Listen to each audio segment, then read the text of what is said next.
You're watching Southland Conference football on ESPN+. Well, it's been a long time, 357 days, but college football is back in Abilene, Texas. And today, the hometown ACU Wildcats get ready to host Division II's Angelo State Rams of the Lone Star Conference.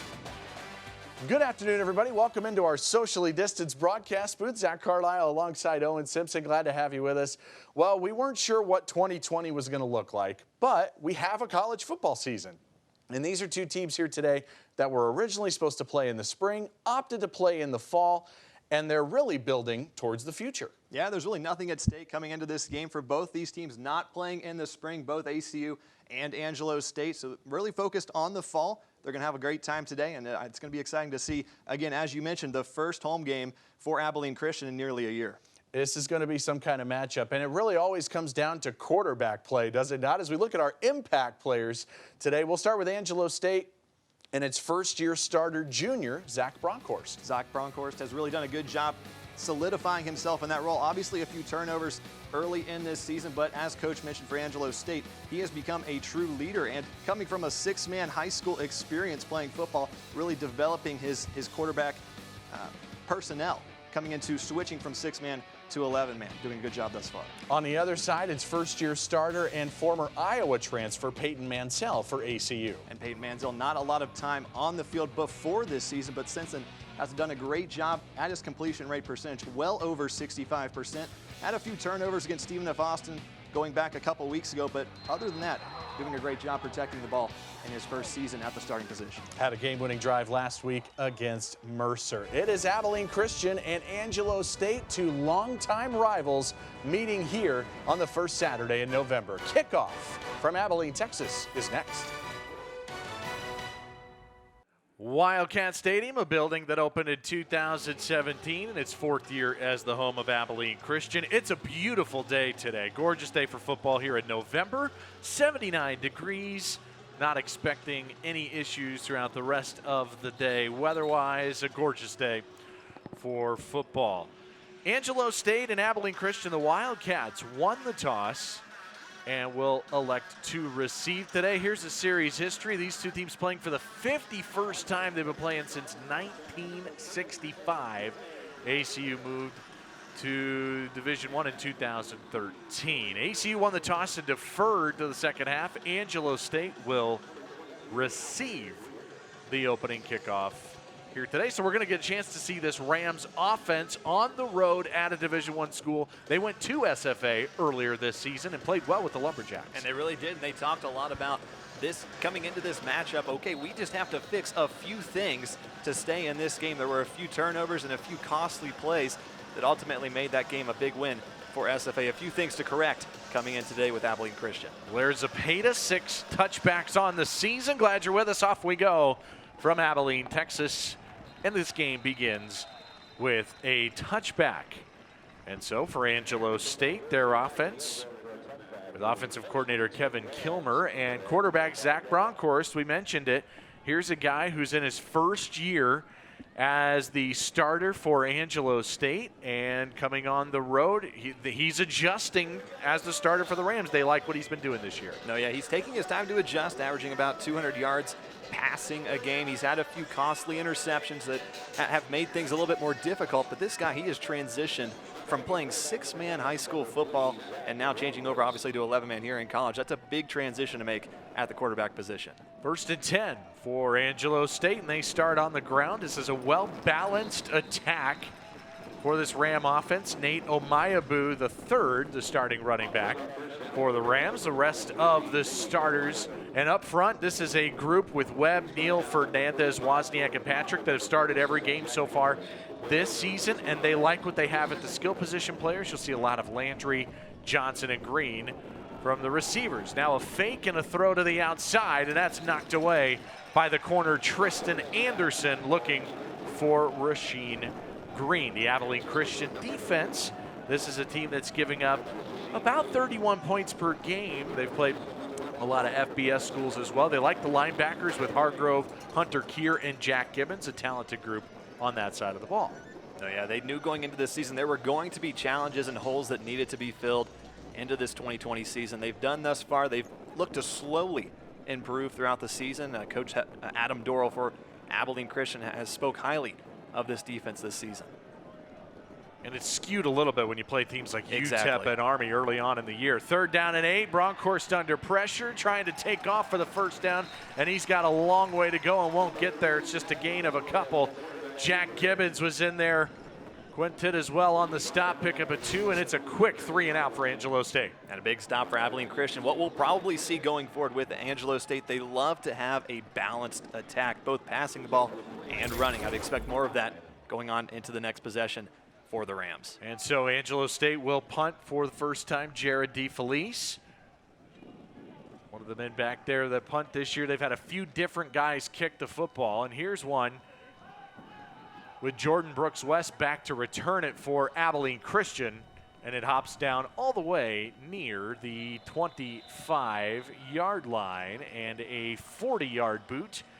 And now we get a chance to see the Abilene Christian offense for the first time, and we talked about it at the top, but Peyton Mansell getting better and better and better for Abilene Christian. Here's a guy who hasn't started a game in 3 years coming into this year. Exactly, and when you take a look at those stats, when you look at it as a whole throughout the first 4 games at his starting helm for Abilene Christian, it looks a little deceiving. And what I mean by that, it says 4 touchdowns, 3 interceptions. Well, 3 of those interceptions came from one game. So other than that one game against Stephen F. Austin, he has done a great job protecting the ball on offense. They love the football IQ of this guy, the transfer from Iowa in his first year at ACU. Mansell fakes a toss and takes off. Another guy who can move. They love his legs. One of the faster guys on the team in Peyton Mansell, and a dual threat guy, very strong, well built. He's from Texas and now playing in his home state here at ACU. And go back to last season with Abilene Christian, Luke Anthony at the helm for the quarterback. He's not a guy who liked to run the ball as much as we see with Peyton Mansell, so a new weapon that this offense can use. 2nd down and 7 for the Wildcats. They go on the ground with Tyrese White and runs into a ton of Angelo State Rams. Weston Bauer, the defensive end, one of them, right in there to stop the run. This has been an Angelo State defense that has stopped the run well this year, and a defense that feels like they can make some noise. They feel like they're really, really improving on that defensive side. Their head coach, Jeff Gersh, he's a defensive guy who's been a D coordinator in the past. They like what they have on that side of the ball. 3rd down and 4 for ACU. Great opportunity to set the tone for the Wildcats. Not doing great on 3rd down conversions so far this season. They handed on the jet sweep. It's been a staple of this offense for Abilene Christian, Darius Lewis, but he's met right at the line of scrimmage, and no gain. The safety, Derek Dickerson Jr., with a stop, and Angelo State forces a 3 and out to start the game. So 2 big defensive stops for both these teams. So again, here's what we're going to see. What we go back to that 2018 matchup, not a lot of offense in the first half between these 2 teams. We could be seeing a repeat if this is to continue after what we've seen so far. Logan Berg averaging 34 yards a boot this season, which will maybe try to pin Angelo State back inside the 20-yard line. Chris Brooks back deep to return the punt for the Rams, and it's a good one. Bounces at the 10 and goes out of bounds at the 8-yard line. A wonderful kick. 57-yard kick. No score. Both teams empty early.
Both teams with just 5 yards of offense so far in their opening possessions of the game. And now Angelo State pinned back inside the 10-yard line. It'll go on the ground with Nate Omayabu. And gets maybe a couple of yards. Jordan Pop on the stop. And Omayabu really getting his hefty amount of carries in so far. 3 games, 40 carries, 163 yards. So he has been the go-to in the backfield for the Rams so far this season. Sophomore out of Sherman, Texas. A team that is about 50-50 run pass this year. Now a handoff on that right side, and picking it up for the first down out across the 20-yard line is Omayabu, and he had a head of steam with great blocking on the right side. Exactly, great blocking, a huge hole for Omayabu to run right up. That was big for the offensive line, big first down. If anything, just some breathing room for the Rams after that 57-yard boot from Abilene Christian's Logan Burke. And the Rams back to the ground. And Omayabu again, a big body, 5'11", 240 pounds. And what you typically see from those guys is just run it straight up the middle full force. He did a good job with his patience on that last play. Only got a couple yards out of it.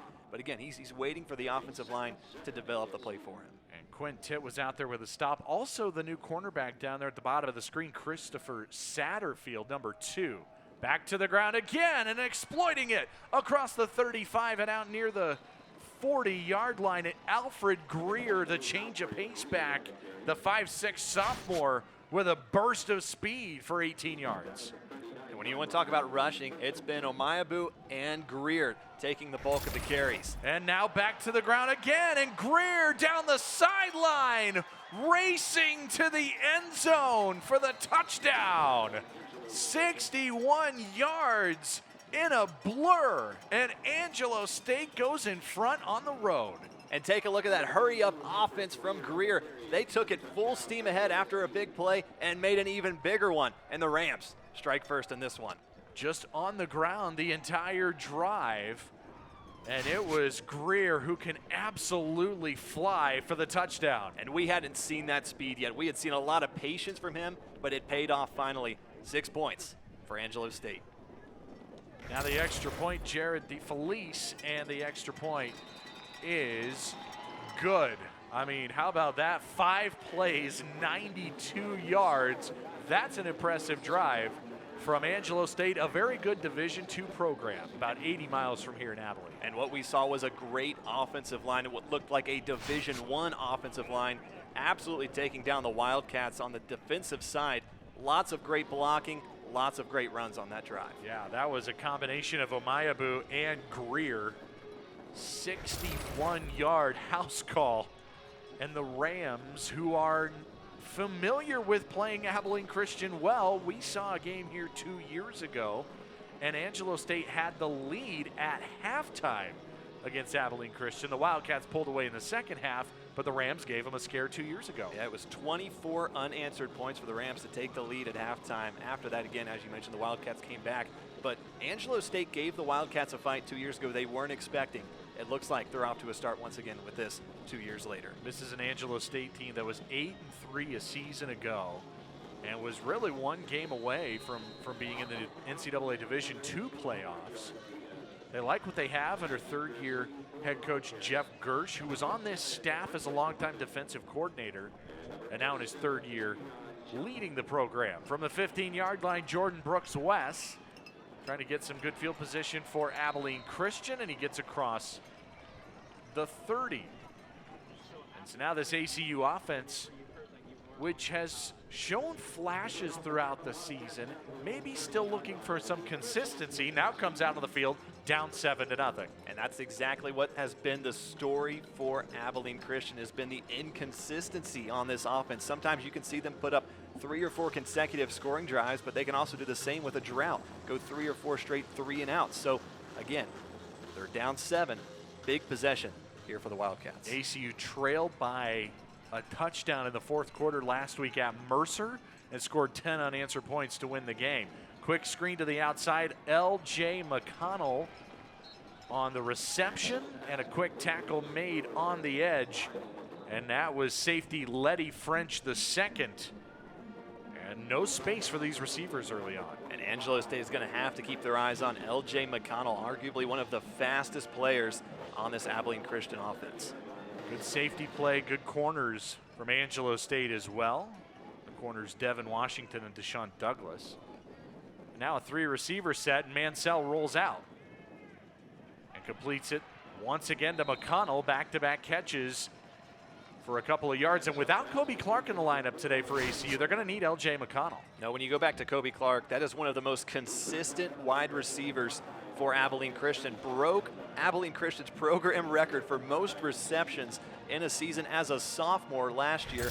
He's out today, so they're going to really have to rely on McConnell to help them get some key first downs. Another big third down here for ACU. 3rd and 5. And you mentioned Kobe Clark, 3 touchdowns this season already as well, not in the lineup. Mansell blitz, late blitz off the edge, and a sack for the Ram defense. It was the linebacker Darren Allman who came home off the edge. And Abilene Christian with back-to-back 3-and-outs to start the game. And it looked like Manziel's about to turn around to head outside the pocket and just didn't see him in time. Another big stop for these Rams. They have the momentum completely on their side. A delayed blitz there from Allman. Tied for the team lead in tackles coming in, and now he's got 3.5 sacks this season. Logan Burke will punt again. And back near the 20, Chris Brooks comes out with it. And he gets across the 30-yard line.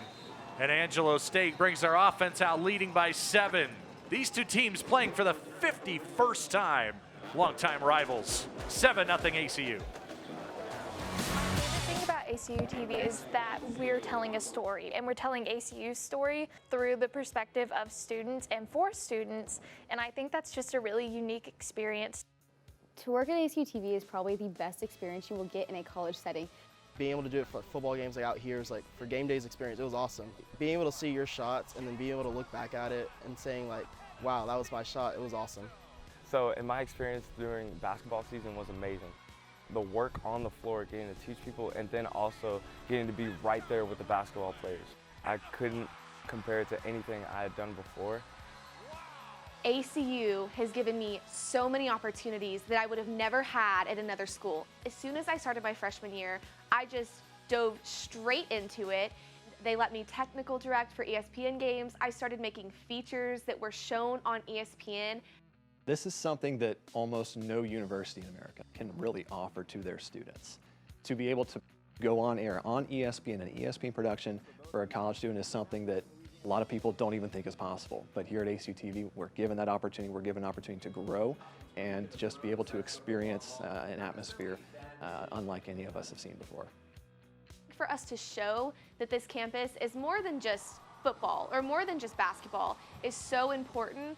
We're here for the campus. We're here to better the community and show that ACU has a lot of great things going on. And something that I think is super exciting and really beneficial for the ACU community is we do everything. We have a little bit of something for everybody, and I think that that kind of just elevates in saying we're focused on everybody in community as a whole, and I think that that's really important, and ACU TV does a really good job of showing that.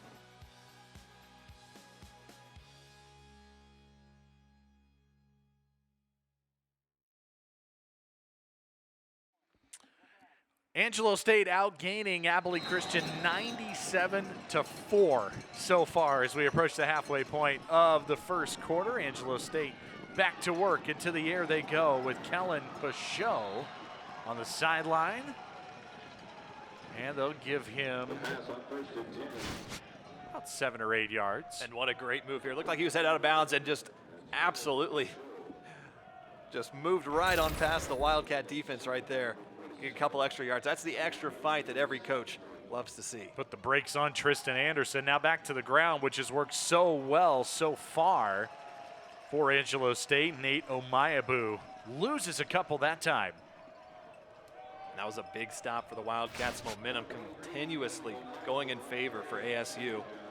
One of the few tackles for a loss for Angelo State so far today. Osaraton Obadiyi with his 7th tackle of the season.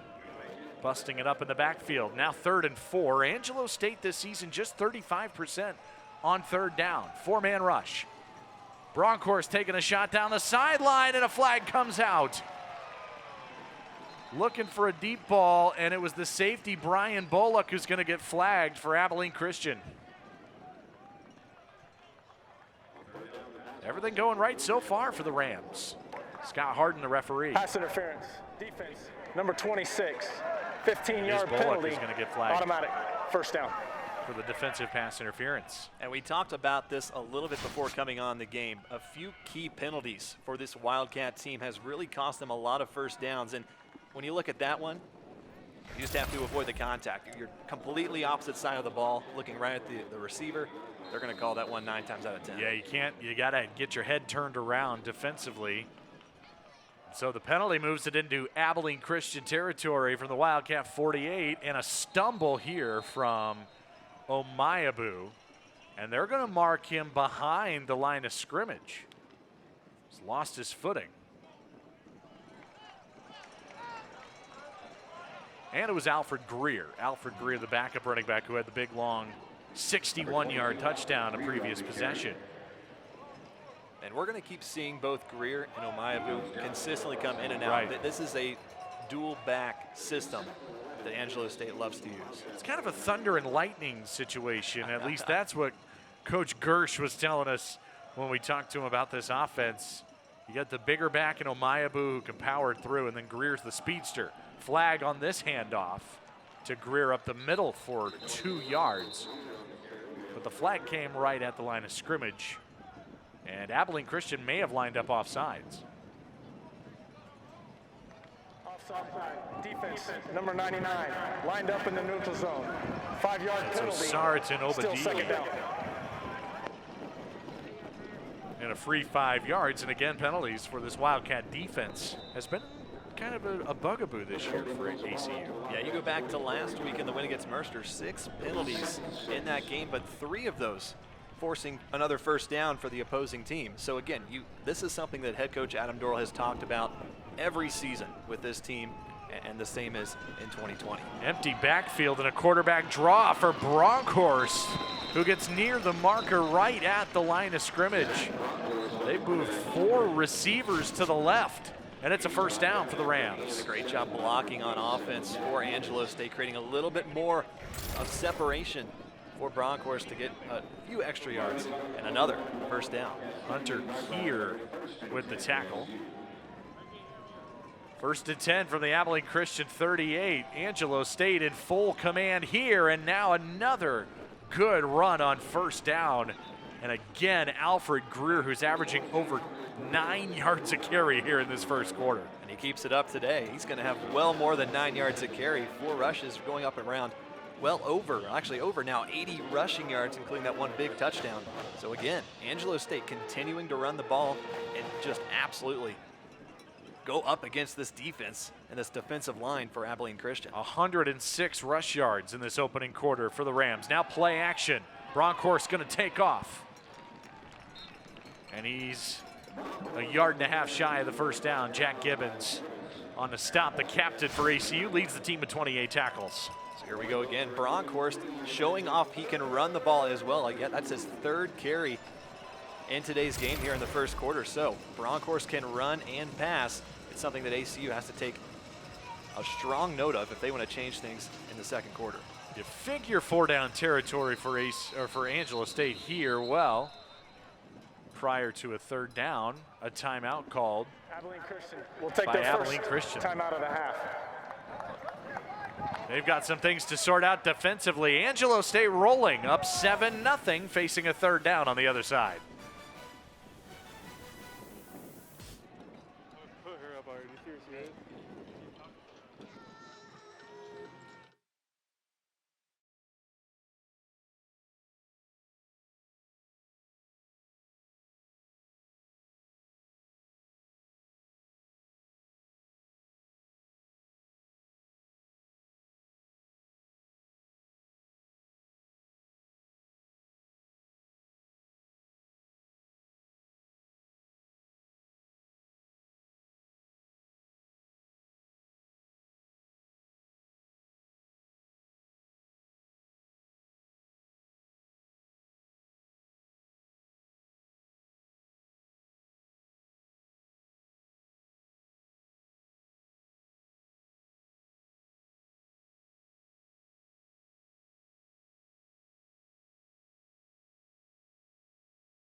Abilene, Texas, Angelo State on the road leading 7-0.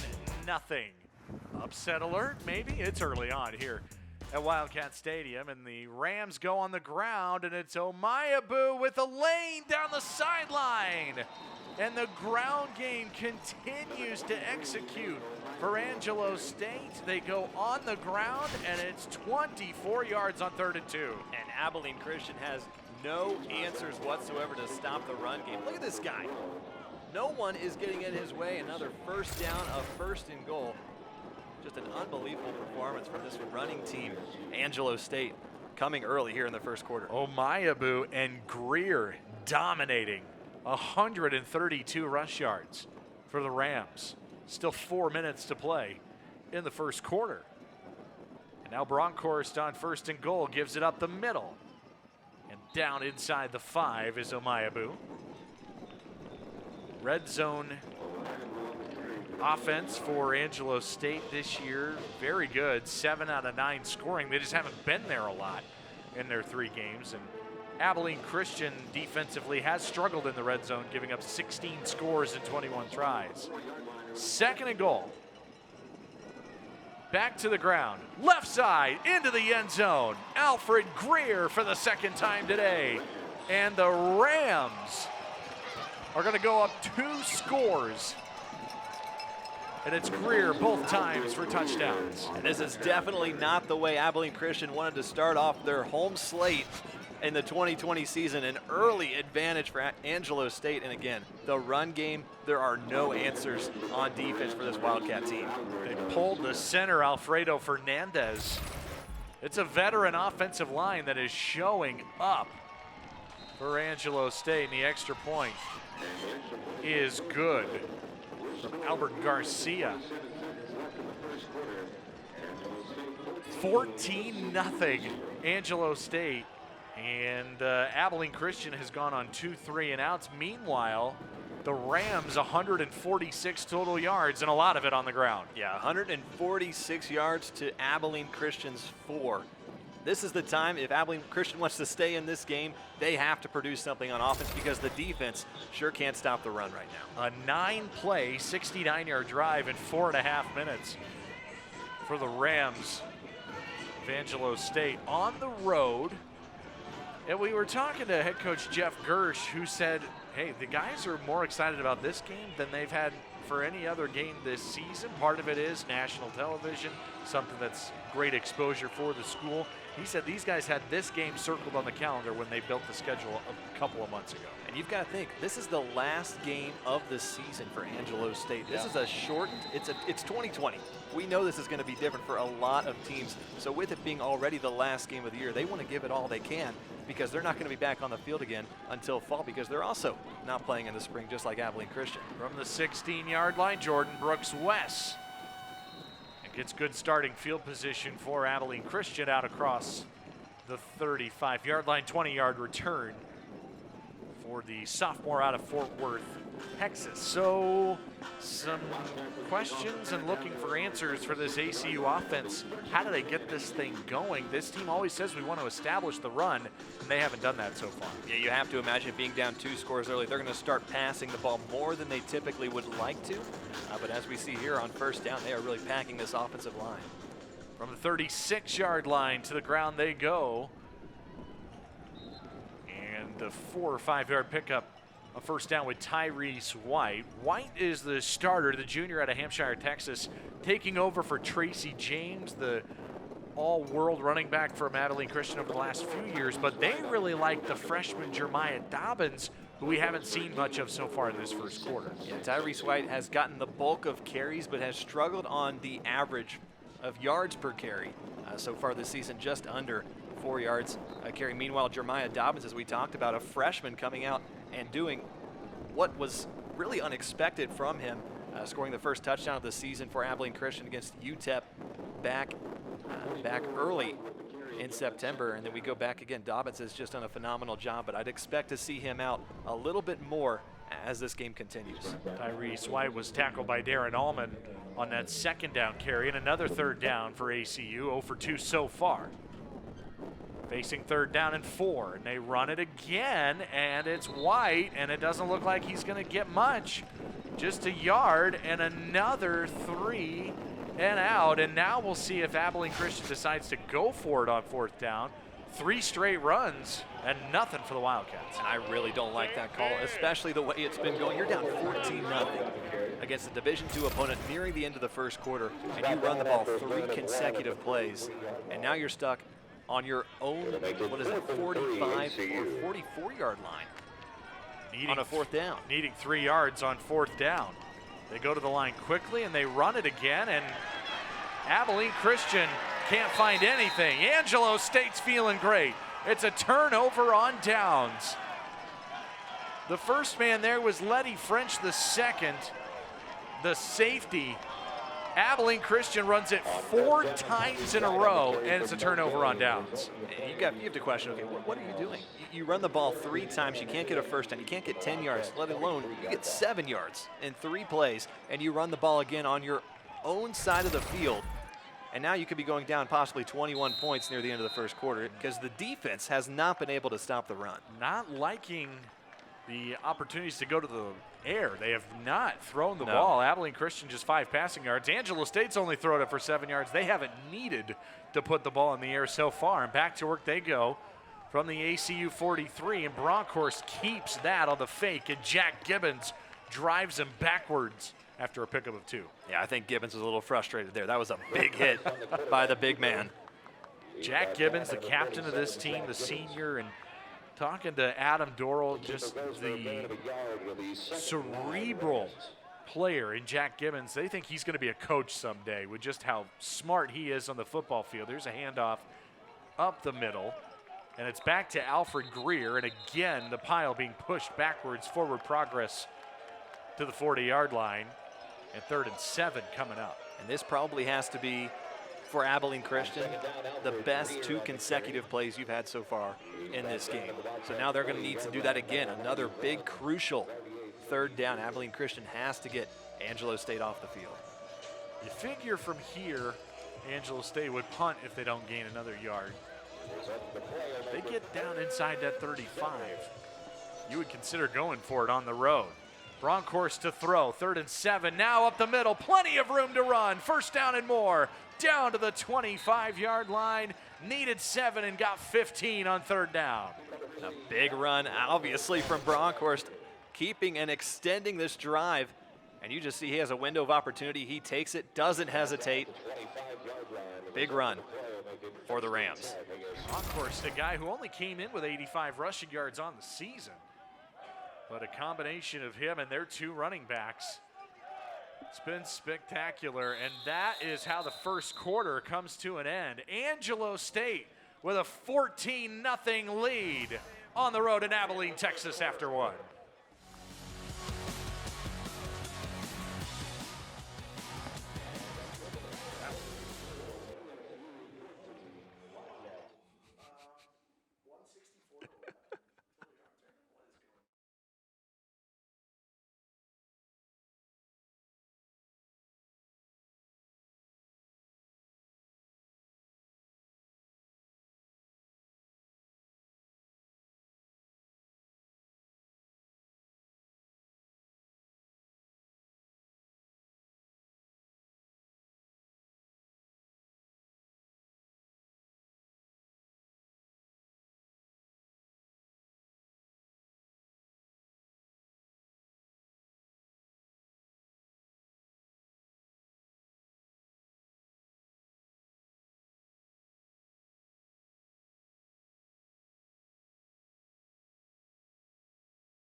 Start of the second quarter, 14-0 Angelo State over Abilene Christian.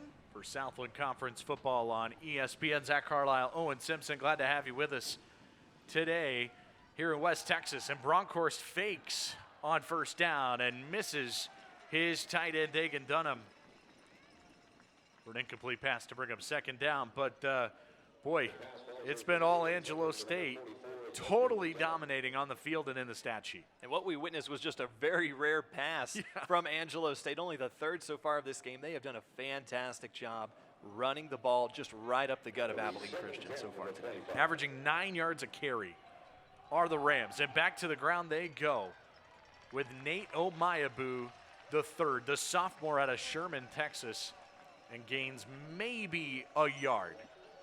So third down coming up. And this Abilene Christian defense has been gashed the last 2 drives. They're looking for anything positive here, and a third down stop would be something in the right direction. And we're finally witnessing some resistance over the past few plays from Abilene Christian on defense, forcing Angelo State to now 2 consecutive third and longs. What we saw last time was Bronkhorst taking it on his feet, getting the first down. We'll see what happens here. Bronkhorst 1 for 3 through the air for 7 yards, but he's run it for 28 on 5 carries. Third down.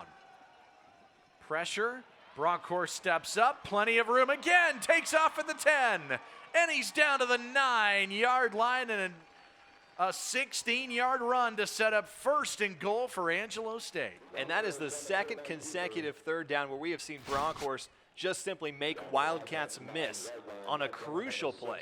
So again, what we're seeing here is Angelo State extending the drive once more, and the Wildcats, they're going to be tired on defense if this continues. Head coach Jeff Gersh saying that there's just the development, the invaluable experience that he's going to be getting this year, and what turns out to be basically a free year for the players during 2020 with COVID. And his confidence has grown more than ever, and it's definitely showing here as they will do another quarterback keeper. Bronkhorst down to the 2. And I don't think that this was probably in their game plan for the Wildcats defense, but what we've seen is now the 7th rush from Angelo State. You might want to consider putting a spy on this quarterback. Injury on the field for Abilene Christian, and we'll take a timeout with him. 14-0, Angelo State on the road.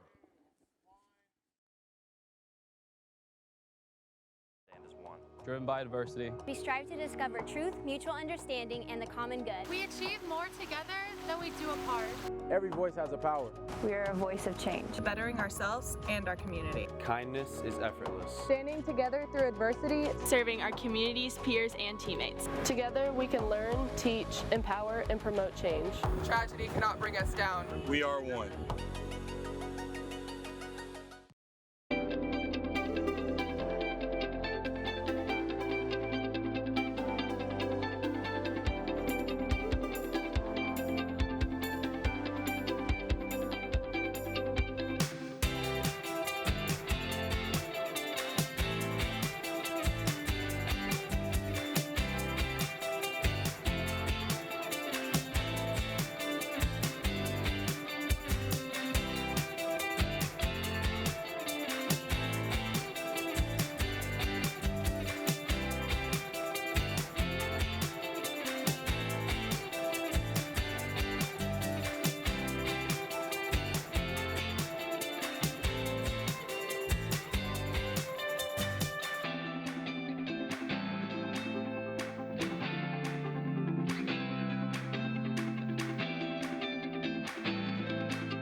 Coach Adam Dorrell for ACU, 13-23 in his time with the Wildcats. Not a happy guy right now for Abilene Christian.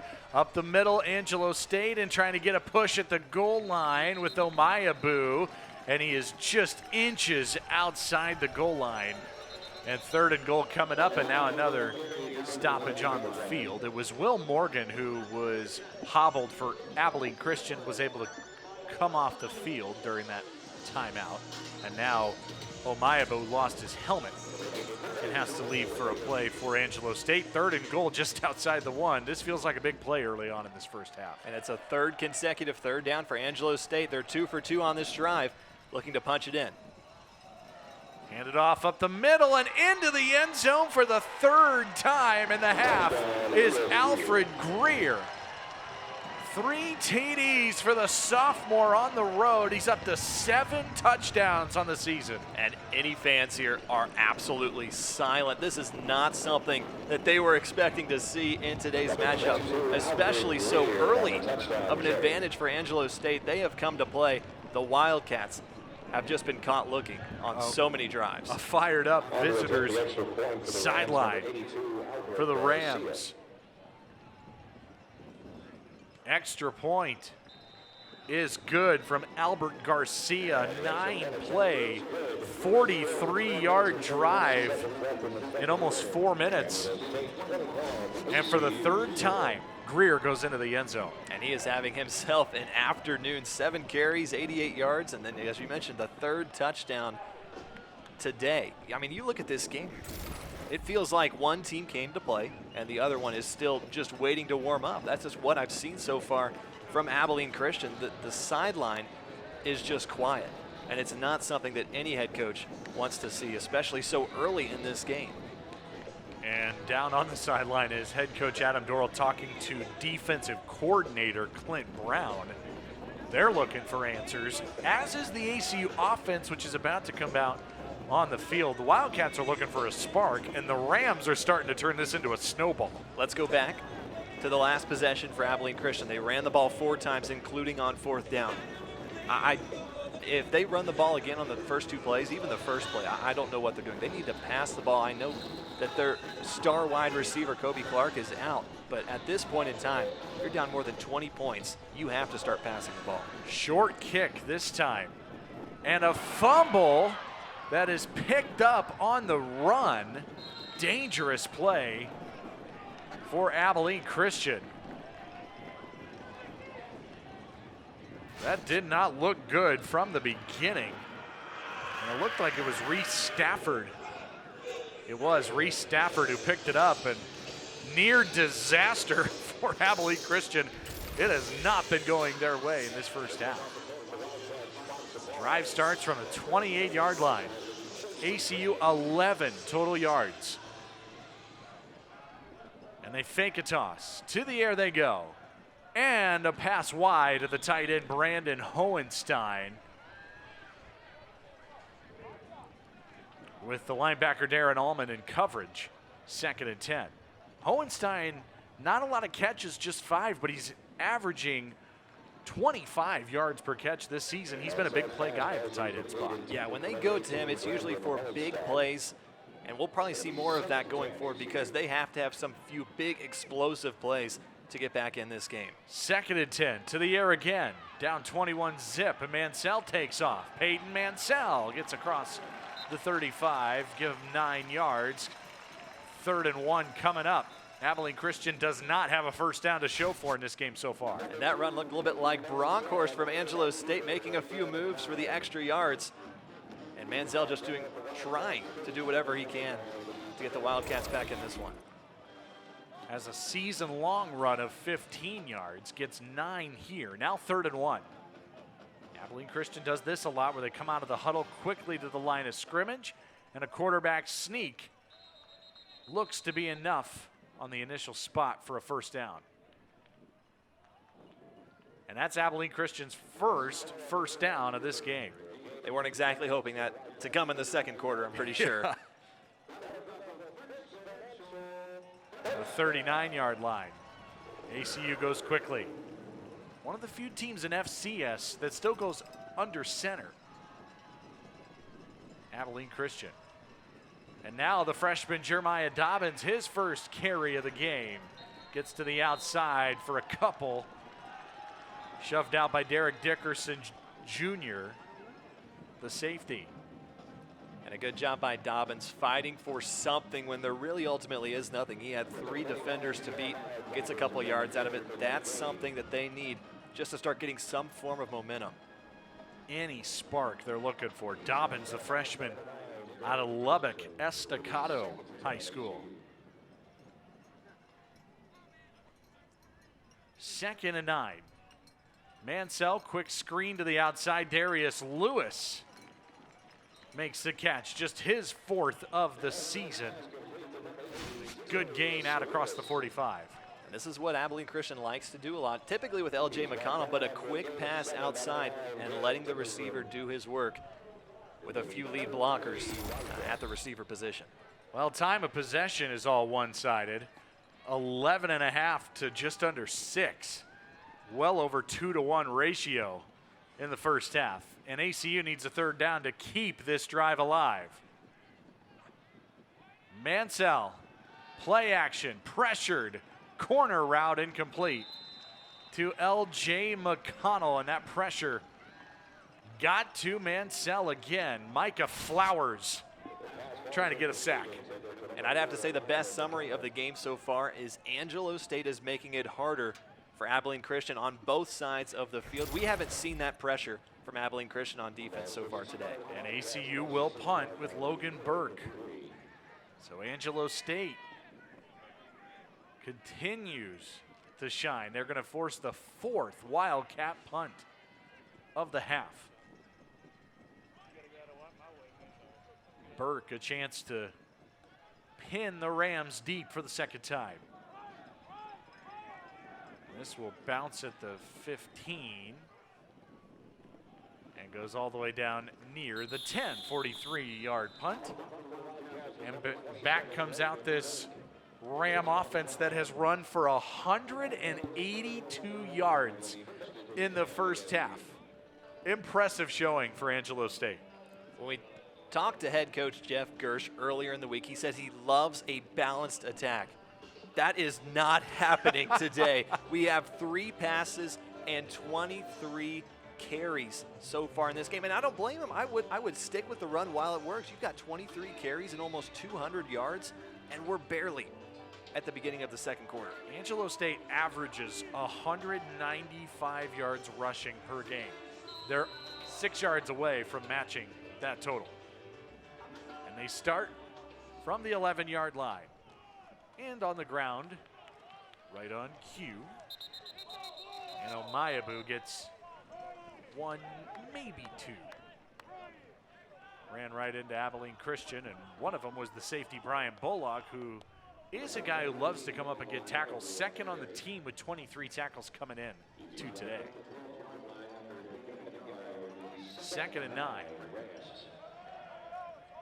The 28th play of the game for Angelo State. They've run 12 more plays than Abilene Christian. Back to the ground again.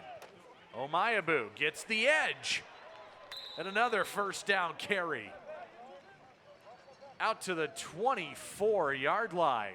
12 yards on 2nd and 9. And what you don't see on that play is the formation on the offense. They had 3 receivers out to the right, spreading out that Wildcat defense. And again, going to the left side of the field, giving a little bit more separation. And Omayabu has had already a big advantage with the offensive line, but that formation also gives them more of an advantage for the Rams so far. 3 receivers at the top here on 1st and 10. For the 23, Bronkhorst. He's used his legs all game and gets another 1st down carry, and he's shoved out of bounds by Gibbons after 12 more yards to the 35-yard line. Look at this ground total. Angelo State, this is so one-sided right now. I mean, there is no other way to describe it. This looks like classic old school football because there's no passing whatsoever. It's just run the ball in whatever way, whatever direction you want, and it's been working for Angelo State. A shocking development in this first half. No doubt about it. Up the middle again, more carries and more yards for the Rams. It continues to accumulate, and it's Zoran Rideau with a carry out near midfield. And again, a great job by the offensive line, doing their job throughout the entire game so far. And a big hole right up the middle for the Rams. Another big first down. Just the second carry of the season for Rideau. A freshman out of Houston. Now Bronkhorst to throw, taking a shot down the sideline. And looking for a flag is Austin Landry, and he's not going to get it. Boy, that looked awfully close to pass interference again on the outside on Donovan Johnson. And let's take a look at it one more time. I'm not sure if Johnson made any contact. Let's take a look. No, there is contact all over. But what it looks like, though, is the receiver really grabbing around Johnson's back. So that's a hard call to make for an official. Did he get his head turned around, too? Johnson, a sophomore to Cypress, Texas. Now play action to the middle, and a dime delivered inside the 40. And a great catch by Chris Brooks. Going to the turf, just a second catch of the season, and what a throw from Bronkhorst. And a small window of opportunity, and it's hard for a quarterback who doesn't throw the ball much in a game like this to get right back in the rhythm and throw such a tight pass like that we just saw. First down of the 38-yard line. The Rams shown the ability to go the length of the field. This drive started at the 11, and now Jack Gibbons wraps up. And I think that time it was back to Alfred Greer, and he gets maybe 2. So what we've seen from Greer, that's 8 carries now, splitting it with Bronkhorst, with also has 8, and then Omayabu with 11. So again, that great balanced attack, running the ball from multiple runners, and then obviously the quarterback. They love to show multiple looks. Kevin Kilmer in this offensive attack, the offensive coordinator for Angelo State. Bronkhorst to throw again, time. Rolls away and throws it away. To the sideline, and pressure starting to come there at the end of the play. Bronkhorst bailed on the pocket a little too quickly. Here's third downs. Hasn't gone so well so far for Abilene Christian, but Angelo State on third down is 4 of 5 so far. That's something that we saw from the previous drive that kept extending it. We saw 3 consecutive third down conversions from the Rams, which led to the 3rd touchdown in this lopsided game so far. 3rd and 9.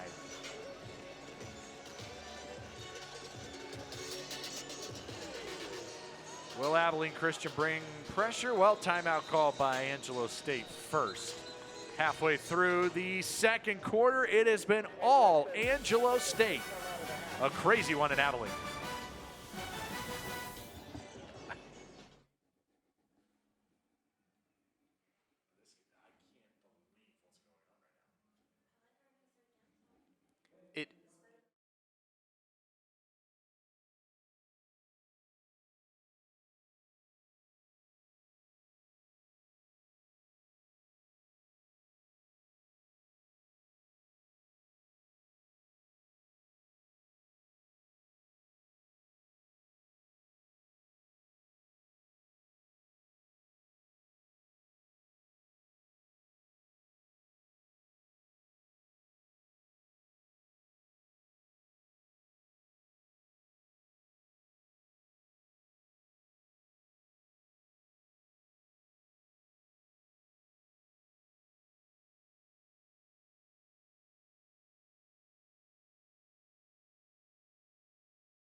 the Hardin Administration Building in Abilene Christian University's campus, and it is all visitors right now. Bronkhorst on third down. Fires incomplete, intended for Austin Landry. Well, it's been all Angelo State. It's really been kind of a stunning development here. Wildcat Stadium. Division II team coming into an FCS school, dominating from start to finish. Now an interesting question here. What do you do on fourth down? Angelo State wants to go for it. I don't blame them. Everything's going right now. And this is a team that doesn't like to kick a field goal. They've only done it once so far this season, and they didn't do it much last season either. They only did it twice, I believe. So again, this is a team that will go for it on fourth down. 4th and 9. Is this a free play? They're going to stop the play before it starts. It looked like an offsides on ACU. Was he drawn? I don't think so. Offside. Defense, number 92, with contact. And that's the junior quintet who was offside of Missouri City, Texas. One of the 8 new starters on this defense coming into the season. They've all been together for their 4 games. And the coming in, Angelo State 6 of 10 on fourth down. Abilene Christian giving up 70% conversion rate on fourth down this year.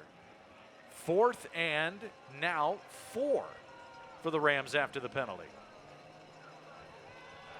Just a 4-man rush. Bronkhorst delivers, intercepted. Brian Bullock, there's a flag down on the return, and Bullock gets out to the 40-yard line. Check the marker as it was picked off by Bullock.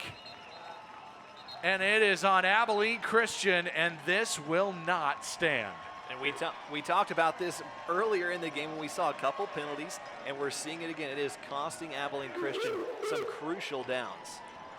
That would have been holding. Defense, number 30, 10-yard penalty. It's the linebacker, Torrey Hargrove. It negates the first interception for the Abilene Christian defense all season long. So you go back to the offsides penalty. It was 4th and 9, made it 4th and 4, made it much more manageable of a possible conversion. And then you do this with a holding on the very next play. Again, these are the crucial mistakes that can cost teams a win or loss. We saw with Angelo State against Stephen F. Austin earlier this season. A few plays really could have changed the outcome in that game. Now they go to the ground, but not before Abilene Christian calls a timeout. Abilene Christian will take so you figure back-to-back penalties on defense for this Abilene Christian team. It was the offsides, as you said, on third down, or on fourth down to make it 4th and 4. And then the penalty was a hold on Hargrove. It was picked off by Bullock. And so the question is, was that on the same place where the ball was being thrown? As we get a look at the replay, don't have a good look at it. It looks like Hargrove wasn't near the play, so that may have been away from where the pass was even intended, which makes it even worse for Abilene Christian. Exactly, had no outcome on the play on 4th down. So again, you go back to this, these kind of penalties are so demoralizing to these teams. Not only are you at home, you're at home for the first time this season, and when you're at home for the first time this season, you're down 21-0. Let's take a look at this one more time. And I see some hands go up. I'm not sure if he just pushed him or held him. I'm not sure. I didn't see a whole lot there. It was on the intended receiver, Alize Thomas. They tried to go over the middle. Not a lot there from Hargrove, but then the ball was overthrown and picked off by Bullock. Instead, it's 1st and 10 from the 22. And they go to the ground. Alfred Greer couldn't get the edge that time. And that's a similar play we've seen a lot, where we see 3 receivers on the opposite end of where the running back ultimately plans to go. It typically has worked for the Rams, but a big stop there for the Wildcats. So a loss of 2. Bring it back 2nd and 12. 3 receivers at the bottom once again.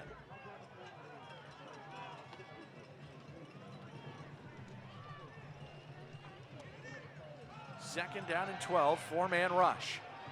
Open on a crossing pattern, and it's a 1st down, and inside the 10 goes Chris Brooks. first and goal for Angelo State on a pickup of 15 yards. And I want to take a look at this, but I thought I saw Brooks telling the defender, come on, bring on the hit with his hand forwarding him forward. Not sure if we're going to see it, but I thought he was telling him, come on, hit me. And he is ready to play along with Angelo State. They have come out and are ready to take an even bigger advantage here on first and goal. He ran into Austin Goffney, and now first down at the 9, first and goal. And Bronkhorst keeps it at the 5, and he's down to the 2. No, anything Angelo State wants to do on the ground, it is working in this first half. Abilene Christian has 0 answers. And there haven't been a lot of trickery, but we see a fake handoff there for the first time. It's not as common as what we see from Angelo State. It's usually just hand it off, and you have a huge hole to run right up the offensive line. This time, take a little bit different of a path on first and goal. Bronkhorst came in with 85 rushing yards on the season, 68 in the first half today. Second and goal at the 3. Up the middle. Omayabu close to the goal line, down at the 1. So third and goal. And you figure Angelo State's going to at least run 2 plays here. If they don't get it here, they're going to go for it on fourth down. This team does not kick field goals, especially being up 3 possessions on the road. You're going to want to make that 4 possessions. You don't want to settle for a field goal. As far as you've come to starting, you've got to remember, this drive started at the 10-yard line. Right. It's been an incredible drive that's eaten up half of this quarter. Third and goal at the 1. To the air, Bronkhorst, end zone, touchdown! Touchdown, ASU. Justin Pegues, wide open in the back of the end zone. Angelo State an extra point away from a 4-touchdown lead. And that was Austin Goffney trying to cover what, I don't know what he was doing, just got completely beat right off the snap. And again, Angelo State, I don't know another way to put it. They have come to play, and the Wildcats are still trying to warm up. Touchdown pass to number 83, Justin Pegues with his first catch of the season goes for the touchdown. Angelo State up 28.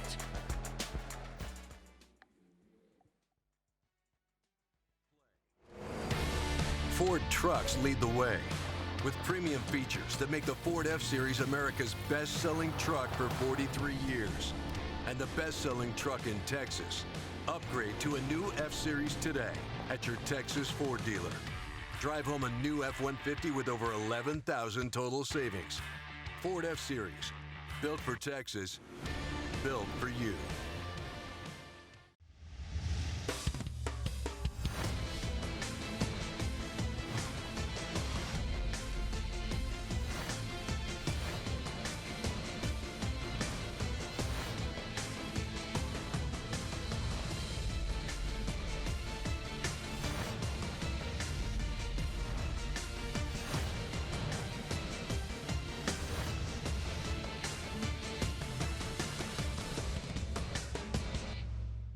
We believe that the first step towards positive change is to stand as one. Driven by adversity. We strive to discover truth, mutual understanding, and the common good. We achieve more together than we do apart. Every voice has a power. We are a voice of change, bettering ourselves and our community. Kindness is effortless. Standing together through adversity, Serving our communities, peers, and teammates. Together we can learn, teach, empower, and promote change. Tragedy cannot bring us down. We are one.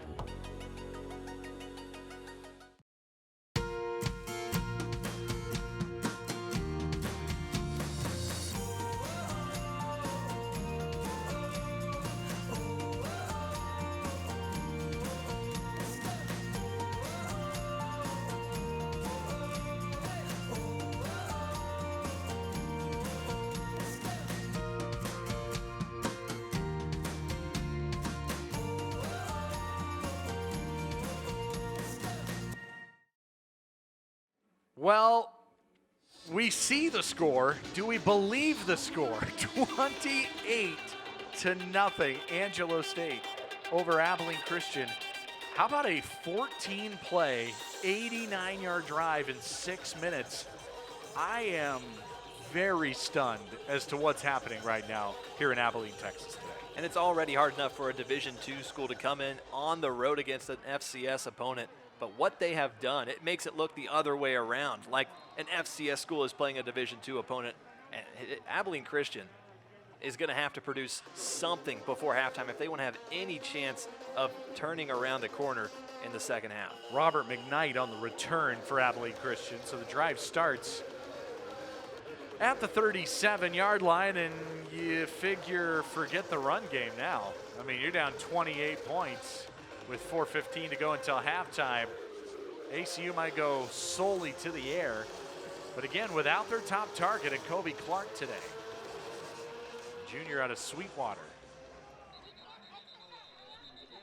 And before first down,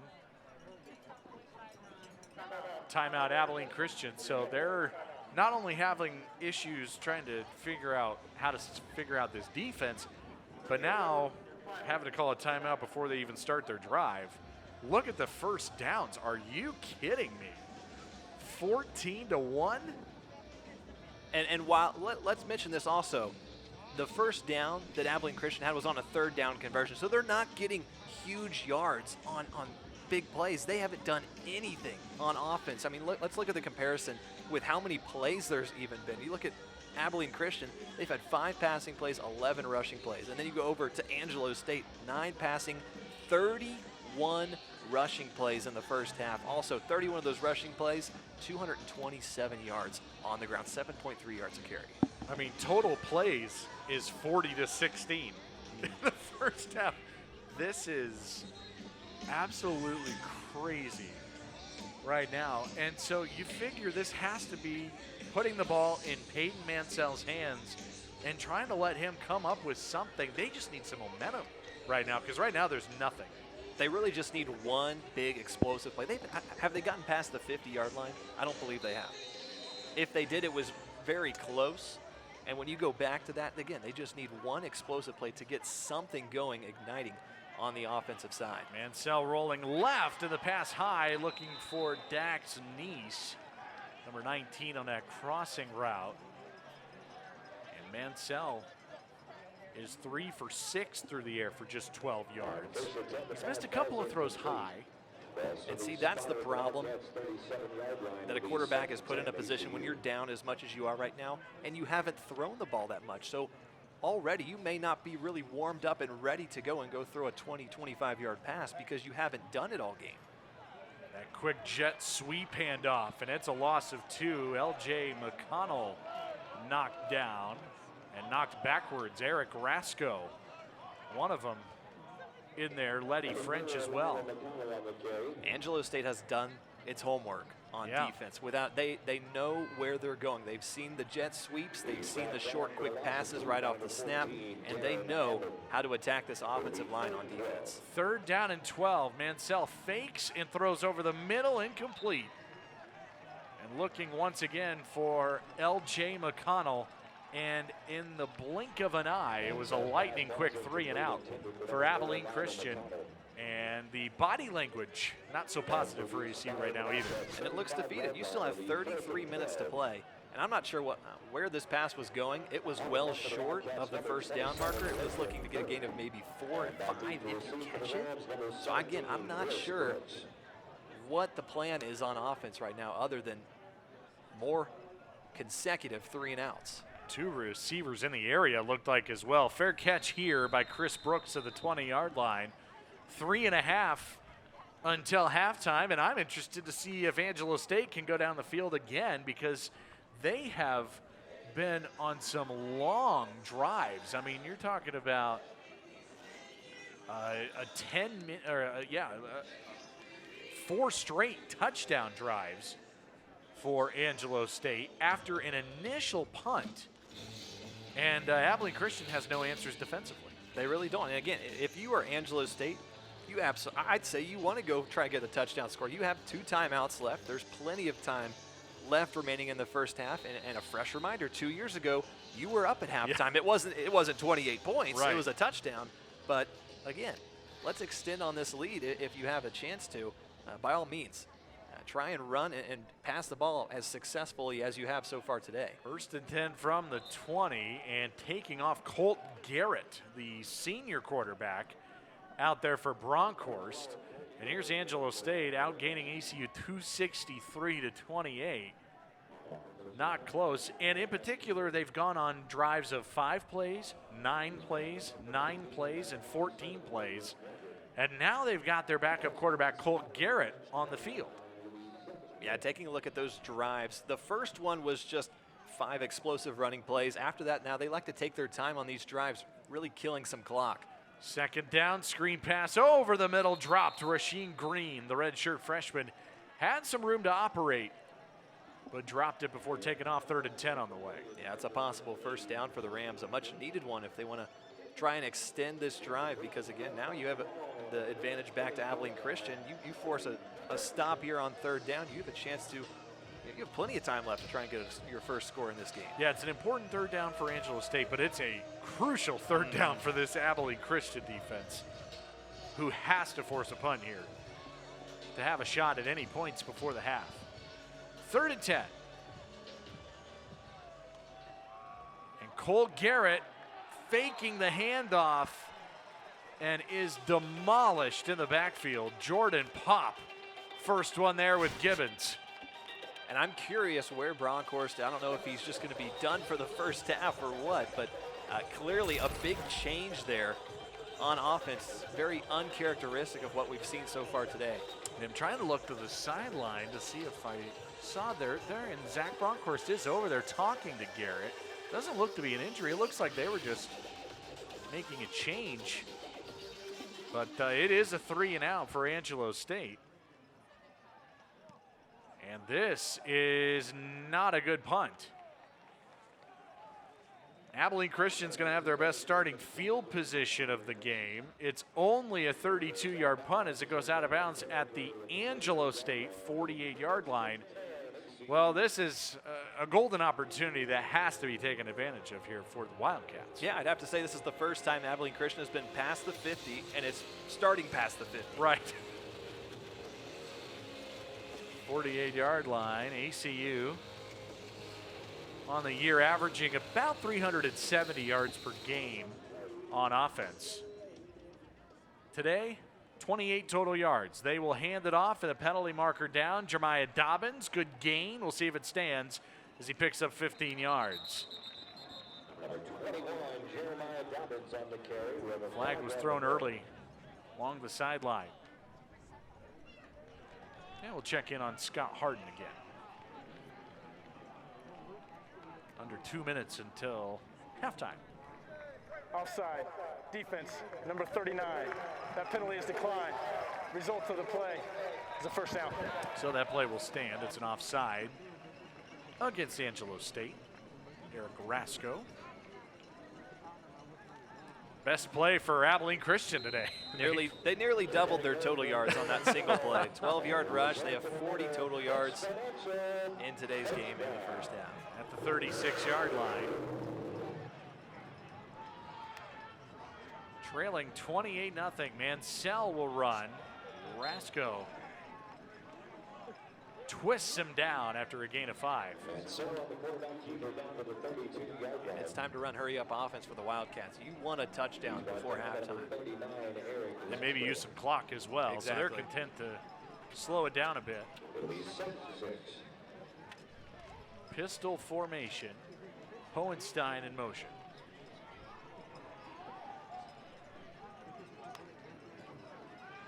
They fake it. Mansell, longest time to throw today. Down the field, and it's the tight end Hohenstein inside the 10. And there's a penalty down to the backfield as Mansell was slow to get up. See if it's a late hit on Angelo State. They found Hohenstein for a big gain. Is a completed catch. Personal foul. Roughing the passer. Number 94.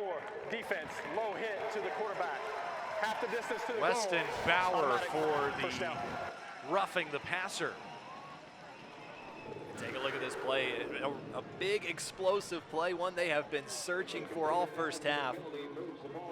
And And now 1st and goal, and honestly, when I saw Manziel go down, I saw him hold his knee, and it looked like it wasn't going to be good, but quick shake up, and he's back up. 1st and goal here. And they'll toss it left. Dobbins coming left. Broke one tackle, dives for the touchdown. Abilene Christian on the board here in the first half, and it's the freshman Dobbins who takes it home for his 4th touchdown of his rookie campaign. And we were talking about this in the first quarter. We didn't see him on the field, and as he comes in here in the second quarter, making an impact they haven't seen so far today.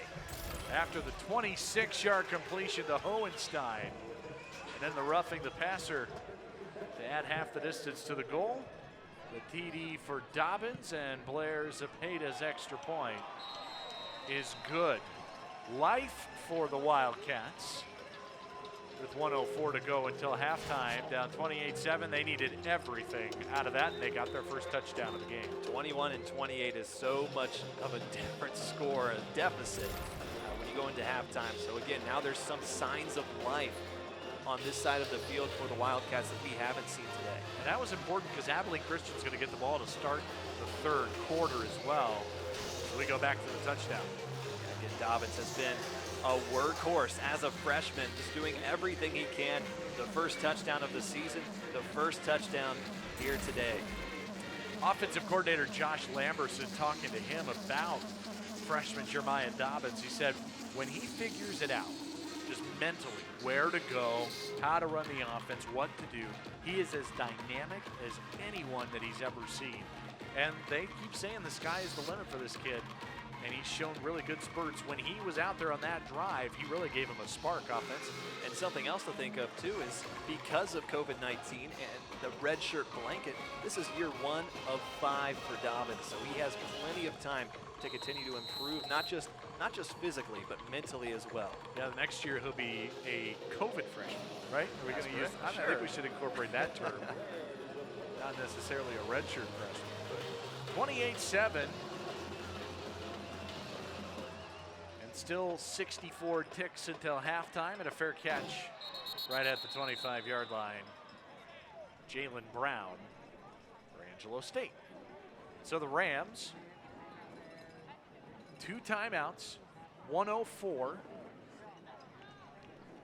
up 28-7.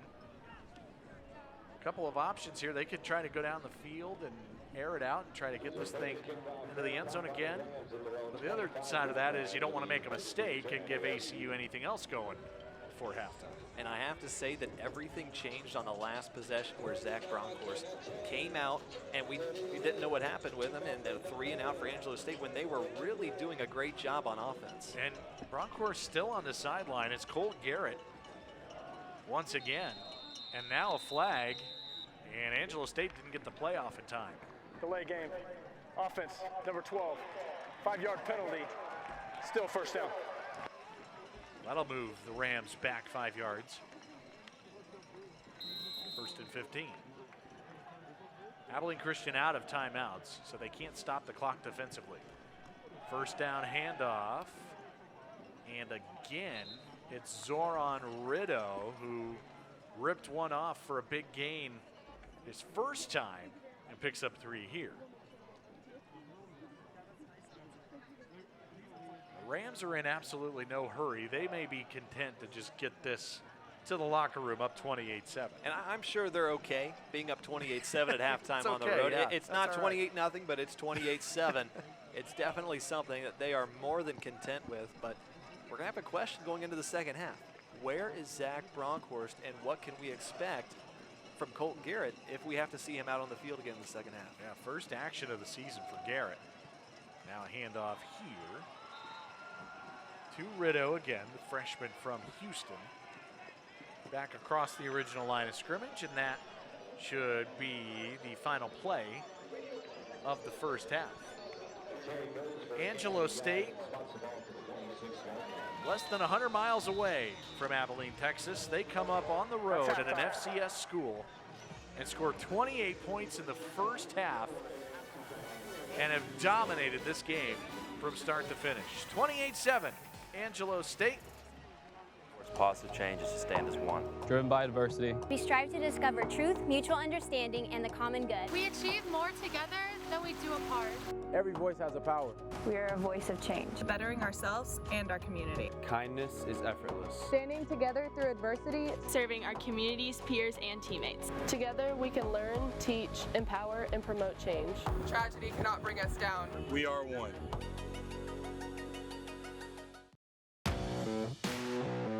For years, I trained to be the best linebacker on the field. That drive made me a top performer at the NFL Combine, and I played 5 seasons in the NFL. Now I'm working toward another dream, building my own business, training athletes to help improve their performance. I want to be the best businessman I can, so I'm getting my MBA at ACU.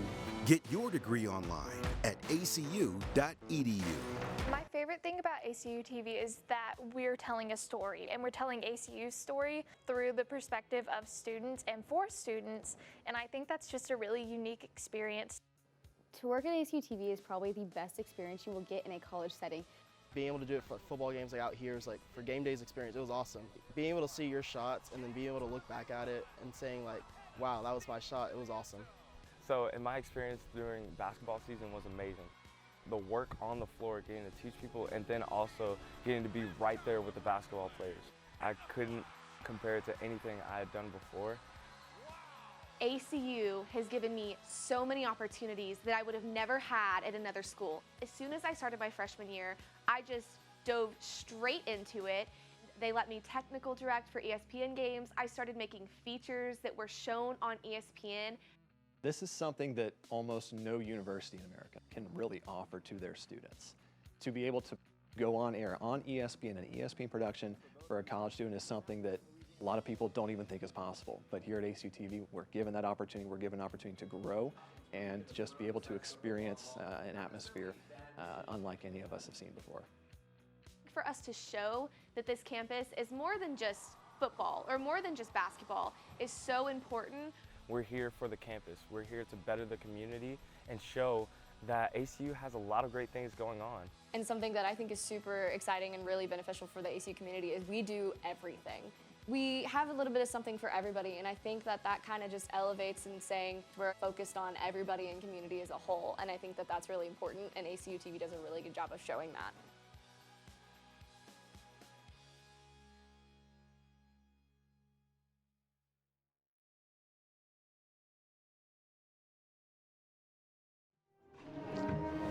This first half, Angelo St coming to Abilene and leading 28-7 at halftime. All Rams on the road, outgating ACU 265-72. More halftime here on ESPN, as this has been all visitors today from opening kickoff in this game. A stunning development, and we've got halftime here as Angelo St leads 28-7. Back in a moment.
junior quarterback Peyton Manziel and discuss his first season as a Wildcat.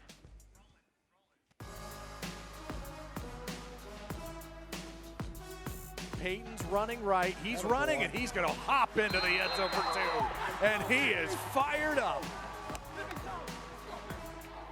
Play Felton High School in Texas, have a pretty successful resume there. What made that decision for you to go play in Iowa? You know, it was just a culmination of things. You know, got offered by North Dakota State. That was my first offer, so, you know, that was something that I was really considering. And then, you know, Coach Davis, the coach who recruited me at Iowa, he actually knew my head coach, so it was kind of just a funny story there. He was watching my film, and then he looked at where I was playing at, and then he looked at the name of the head coach, and he was like, oh, I know that guy. They were actually at Texas at the same time coaching. So he gave him a call. He came down to visit me in the spring. He watched me play, and then they offered me, and I went up and took a visit. You know, I really loved Coach Ferentz. I loved the community up there, loved the staff, so committed pretty quickly in the process. And speaking of other offers, while we're on the topic, you had some other offers in the Ivy League. Harvard.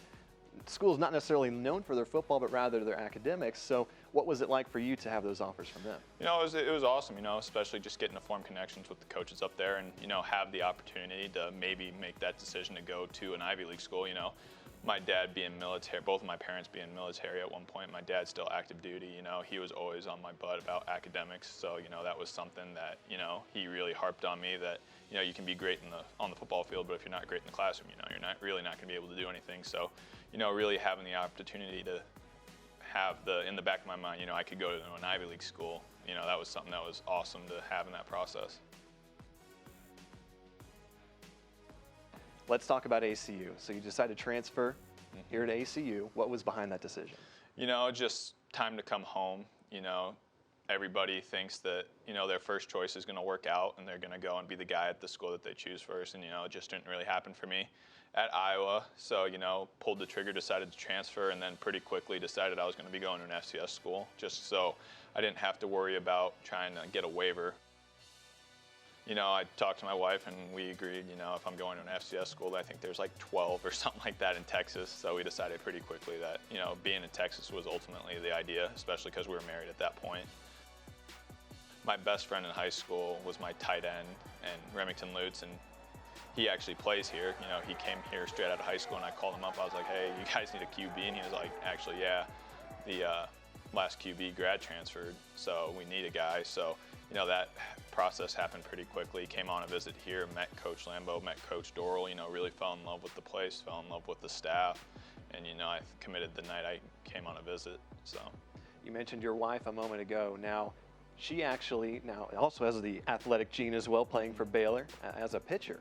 What has her influence been like on you throughout your time in college? You know, she's my rock. I mean, there's so many words to describe her. I mean, but she's ultimately just been that person that, you know, I can talk to about stuff like this because, you know, she's been through everything that I've been through basically. You know, she actually played at ACU her freshman year. She transferred, she redshirted, and now she's playing at Baylor. So, you know, we've both kind of been through the same process. But, you know, I mean, she's ultimately somebody that I can talk to about just about anything just because, you know, she's my best friend and she's an athlete and she's just as big of a competitor as I am. So she knows what it's like to be through grueling practices and competing on the highest level. So let's talk about your first time in purple and white. You go play against UTEP in El Paso. What was that experience like just to get out on the field again? You know, it was awesome. You know, I thought, you know, I was pretty nervous going into the game just because it was the first time that I actually started a game in a couple of years. But, you know, everybody around me was so supportive. All the coaches were really supportive. I knew the guys on the field had my back. And, you know,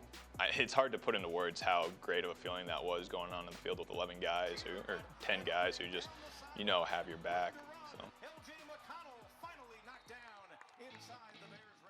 And shortly after that, you go play Army up in West Point. Now, that game meant more to you than it did to some others because, as you mentioned, your parents both played there up in West Point. What was it like, not only for you, but for your family as well, to go out there and play against Army? I mean, just being able to be back in that atmosphere in Mikey Stadium, you know, it was surreal. You know, you're driving in, and it's such a gorgeous place. And I mean, I'm texting pictures to my parents of like us on the drive, and they're like, oh, we remember that town. Oh, we remember that gate. And then I sent a picture of the stadiums, and they're like, I mean, we can't tell you how many times we ran under those bleachers. But I mean, you know, just being able to go back up to West Point. I've been there once before to see a football game, and, you know, to get the opportunity to play in front of the Corps cadets. It's such a rowdy group. So, I mean, it was an amazing experience. You know, I wish my parents could have been there, but ultimately, you know, it was an experience that I'm never going to forget, so. Obviously, this is a crazy year with COVID-19 in college football. When things get back to normal, when you get back out on that field again, what do you hope to accomplish this season and future seasons? You know, just continue to improve as a team and individually. I mean, you know, just continue to embody our standards. Selfless, tough, and disciplined. It's something we've really harped on, especially on a year like this where there's so many exterior factors, you know, working against us, working to divide us. But, you know, I think that our team and the group as a whole have done a really good job about just staying really interlocked and really interconnected and through this whole experience. So.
I'm in Abilene, and I think the biggest question is what in the world is going on? It's Angelo St 28 and Abilene Christian 7. You can't say enough about what the Rams have done. A Division II school playing at an FCS school. They have come in and dominated this game, particularly on the ground on offense. Yeah, they've done a great job on all areas. After the first punt, the first three and out, we were expecting, okay, this may be a defensive battle. What we see after that is 4 consecutive touchdown drives for Angelo State. A great job running the ball. 35 carries, 229 rushing yards. An unbelievable performance from these Rams in the first half. Yeah, they've only had to throw it 10 times. They've run it 35 times for 6.5 yards a carry. It's been nothing short of impressive. 14 points in each quarter for the Rams. Alfred Greer has 3 rushing touchdowns in the game. I mean, it's been spectacular to watch this Rams team develop here today. And they lead at 28-7. Abilene Christian's going to get the ball to start the second half when we come back.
Start of the third quarter.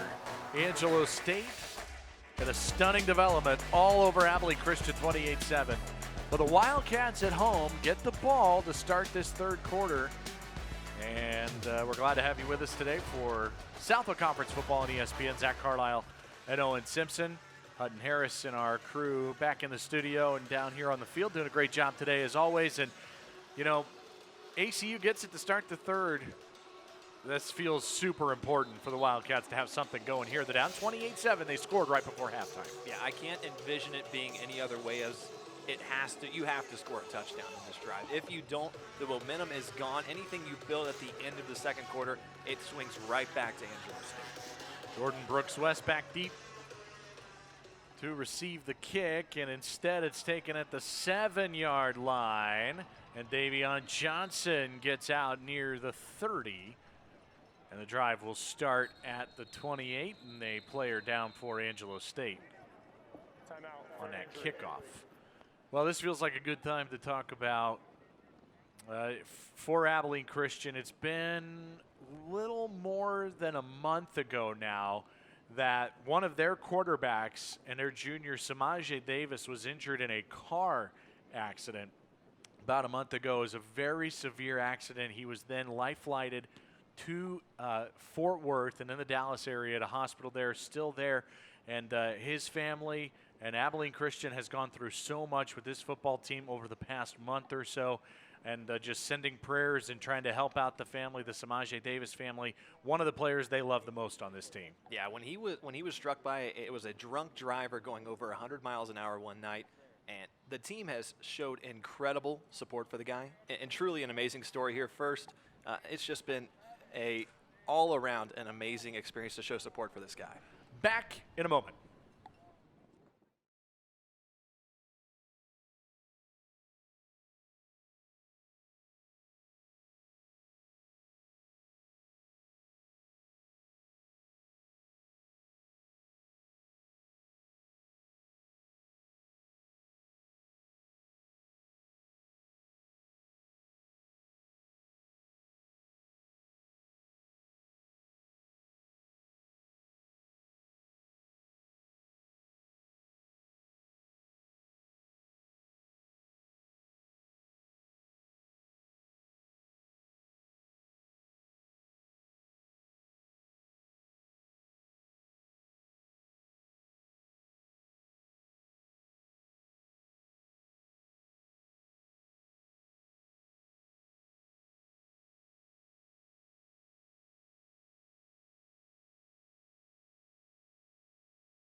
Wildcat Stadium and a capacity of about 12,000. They're going 50% right now for the 2 home games at Abilene Christian this year, so about 6,000 in attendance. ACU and Angelo State. First play of the 3rd quarter after the injury timeout, and it is Jeremiah Dobbins, the freshman, for 2 yards on the left side. And we talked about it. This is an important drive for Abilene Christian to start this 3rd quarter. Down 28-7. They score a touchdown going into halftime. And now a chance to cut this to a 14-point game. This feels like a must-score drive for Abilene Christian. And I think we're going to see a lot more of movement in the backfield like we just saw on that first down. They're going to try and do a little bit of trickery when they run the ball, but they're going to try and pass the ball a lot more in the second half. Mansell faking the toss, and then he takes off and dives forward, fearless running from Mansell, and he's a yard and a half shy of a first down. And that's not something you see from every college quarterback, just throwing their body at the defender. It shows a lot of courage, to say the least, for a lot of these guys, but a good job by Mansell there on second down. So the question is, when you need a big play and your go-to target, Kobe Clark's not out there, what do you do? 3rd and a yard and a half. They're going to sneak it with Mansell. Did he get there? Depends on the spot. Initial look looks like it's a first down, and I think that's what they're going to signal. Needed the 39. Is it a first? Don't have a signal yet. Yes, it is. Move the chains. 1st and 10. That's the second play we've seen on a 3rd and short where they just do the QB sneak. And it's nowhere near the red zone, but they've done it twice and successful on both occasions. Opening drive of the 3rd quarter. Abilene Christian still has yet to surpass 100 yards of total offense. And they go back to the ground. It's the freshman Dobbins again. Lowers his shoulder for 3 yards on first down. And notice they're giving Dobbins the ball a lot more as we start this second half compared to where we started the game. Back in the first quarter, he didn't see a single snap on the field. So far right now, he's up to 5 carries in this one. Dobbins comes out, and Tyrese White, the every game starter, the junior, back in. Darius Lewis in motion. Mansell to throw on second down. Back to the other side, and a diving attempt. Is it picked off? It is incomplete. They say a bobble along the sideline. One official marked incomplete, and another, now they get together. Incomplete is what they rule it. Letty French the second nearly came up with his 3rd pick of the year. Yeah, and it looks like he juggled the ball a little bit heading out of bounds. I don't know if it ever touched the ground, but the control, that's the question. I think that one's going to stand as incomplete. Yeah, you have to have control of the ball and a foot down in bounds. Yeah, French with an interception against Stephen F. Austin and last time out against West Texas A&M. 3rd down, ACU goes quick. Darius Lewis open down the middle to the 35-yard line. Abilene Christian goes quick and gets 22 yards on 3rd and 6. And they're going to try and keep this tempo moving. A big play on 3rd down, a quick pass. He knew exactly where that ball was headed right after the snap. A good job by Lewis to break a tackle. Out racing the corner, Deshaun Douglas to the 35-yard line. Season-long catch for Darius Lewis. Tyrese White up the middle, dragging Micah Flowers with him inside the 30. 6 yards. 2nd down and 4 coming, and so now a huge turn of events. What goes from an Angelo State takeaway now comes down ACU's in business inside the 30. It's these crucial plays that can swing the momentum for both these teams in the second half. We're finally starting to see more development and improvement on this offensive line for Abilene Christian. We talk about the importance of this drive. And now 2nd down, Mansell to the outside, diving attempt and a catch. Lewis having a career game in his freshman year, the rookie out of Austin with another catch. This was impressive. And that's the question coming into today's game. Who's going to step up when they need him the most? Kobe Clark's out. They need someone to fill that hole. Lewis doing a great job in the start of the 3rd quarter. Lewis came in with 3 grabs on the year. He's got 3 today. They tossed to LJ McConnell, the speedster on the left side. He's tackled along the edge. Looked like Kaysen McCullough Cooper with a tackle. Backup corner, 2nd and 8 coming up.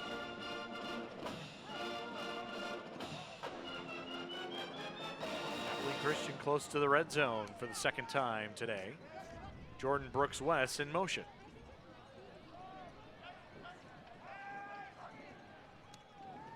Mansell to throw to the middle, and that was nearly intercepted. Looking for Lewis again. And that was Deshaun Douglas who went low and nearly came up with a pick. I'm not sure if that was just simply the wrong route that one of the receivers ran or if it was just simply well off target, and that just looks a little bit too high. And again, another costly, what could have been a costly play for the Wildcats. But once again, the Wildcats scathed off an interception. Abilene Christian 3 of 8 on 3rd down today. Mansell gonna run, cuts, and looks to be just short. A yard shy, and a great tackle made at the end to stop him. And we've seen Peyton Mansell go off on his feet a couple times today. It's gonna be close on that spotting, but I can't imagine you don't go for it. A field goal does you nothing in this situation. They're going to go for it. Donovan Jackson and Darren Allman with a stop. 4th and a yard for Abilene Christian. And they'll sneak it, and 2nd effort, and Mansell, boy, dangerous with a football there, and it comes down to the spot. Looks like it's right at the 15, which is the yard to gain. Boy, it looked like when he reached the ball across, it looked like he easily had the 1st down. And that's something See if as we a can take a look. And that's something as a quarterback very risky, but just the extra effort there might be huge for the Wildcats to extend this drive. Yeah. It's going to be close. And there was a look right down the line of scrimmage there. 5-yard penalty results That gave him in a first down. that second effort for first down. There's a flag anyway on Angelo State. That is a defensive foul that moves the ball to the 11-yard line. So 1st and 10, ACU. This first drive of the third quarter. The Wildcats quickly shovel it. LJ McConnell trying to get back and fight through, and Angelo State strung that out brilliantly with Micah Flowers into Sean Douglas. And that's something the Wildcats love to do, is the jet sweeps to the right or left. That's something Angelo State has focused on, it seems, throughout this past week, preparing for Abilene Christian. Good stop there defensively. Abilene Christian can get a first down at the 1.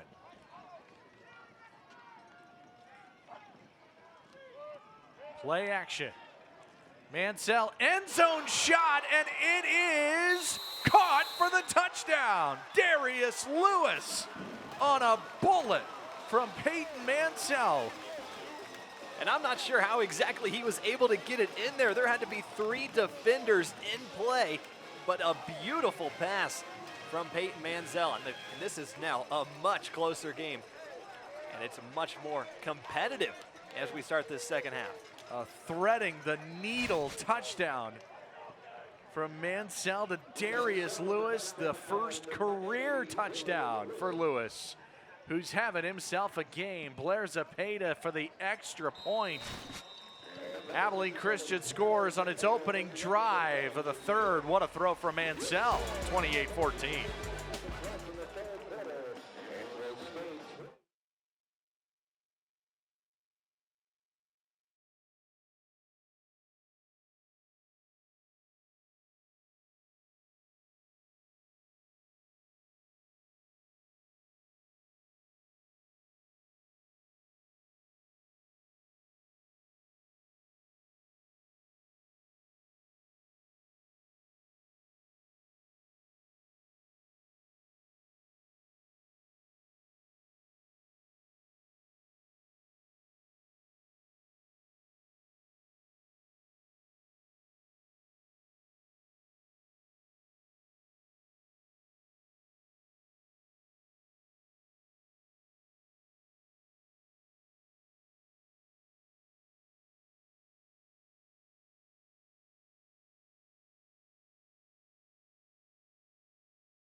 Our whole crew, ACU TV studio, student run production, doing a great job here.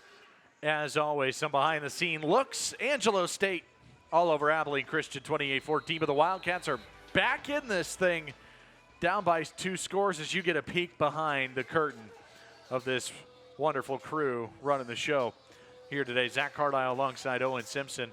And the Wildcats score at the end of the first half and score to open the second half. And they're back in this thing down 28-14. Short kick, and it's loose.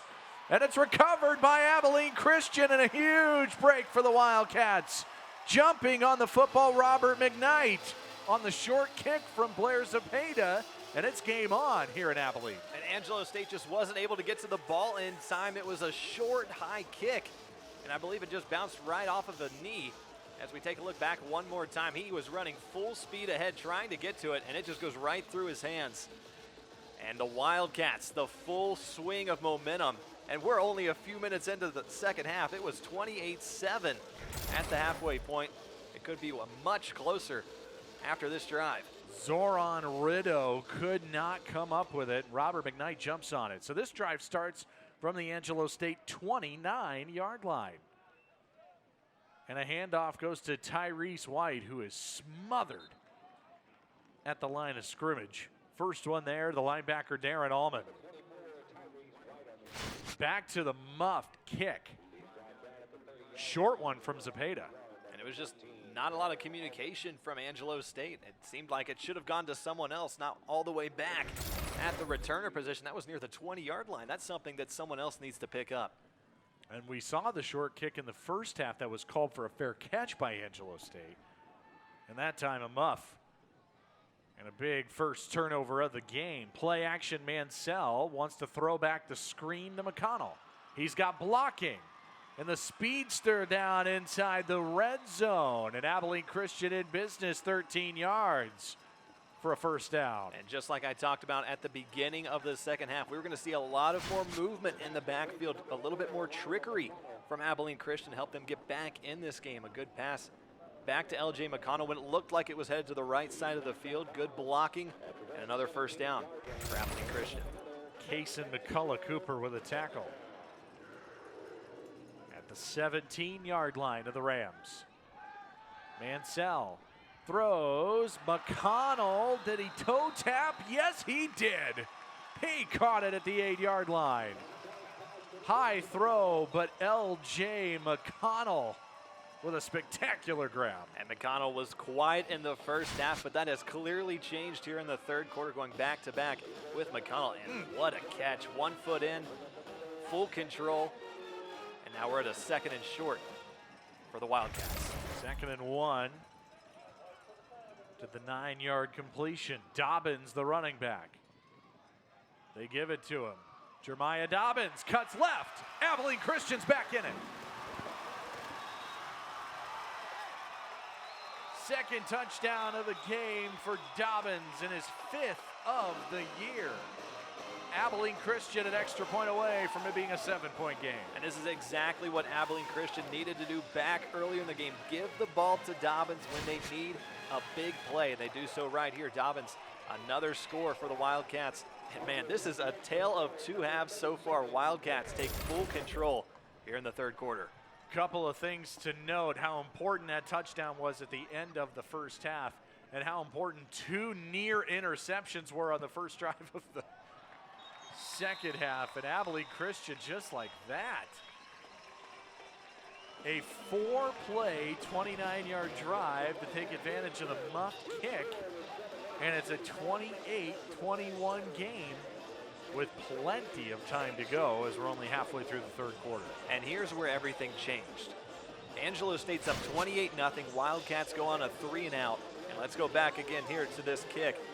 We see from the kickoff, this is a big mistake, and this is some of the mistakes that the coach for Angelo State was talking about when we discussed it to him earlier in the week. Was they made a few plays, a few mistakes that cost them games over the past few weeks. So we see that again happening here in the second half. A few plays going in favor for the Wildcats to get them right back in this game, but started off of a turnover. Yeah, and then they go to LJ McConnell, and then the McConnell catch again. So they go right back to him, and then they give it and turn it and hand it off to their freshman running back, Jeremiah Dobbins. And he finds Pater taking advantage of the only turnover of the game to make it 28-21. So that's the sequence of events that gets us to where we stand. And now Angelo State facing some adversity really for the first time today. Yeah, I think this all changed again going back near the end of the first half where Zach Bronkhorst came out. We don't know why he came out, but that's when they had a 3-and-out, one of the first few in a while after scoring 4 consecutive touchdowns on possessions. They go on a 3-and-out. The Wildcats score a touchdown. It's a new game. And And since then, it has been all Abilene Christian here in the second half. 21 unanswered points for the Wildcats, and Blair Zepeda will kick it. Whoa, they are really testing the special teams of Angelo State, and this goes nowhere, and they won't make the 15-yard line. Rideau is having some issues. He's not having fun returning kicks right now. The last two have not gone well for Angelo State. They'll start at the 14-yard line. And now I'm curious to see who comes out and plays quarterback for these Rams. Yeah, it's going to be a big question. Again, that's where we saw the change back in the first half. Zach Bronkhorst going out, Colton Garrett coming in, and then the offense just couldn't get anything rolling for them on that last possession. This looks like Bronkhorst out onto the field to start the first possession of the period for Angelo State. And it's halfway through the half, or halfway through the third quarter, I should say.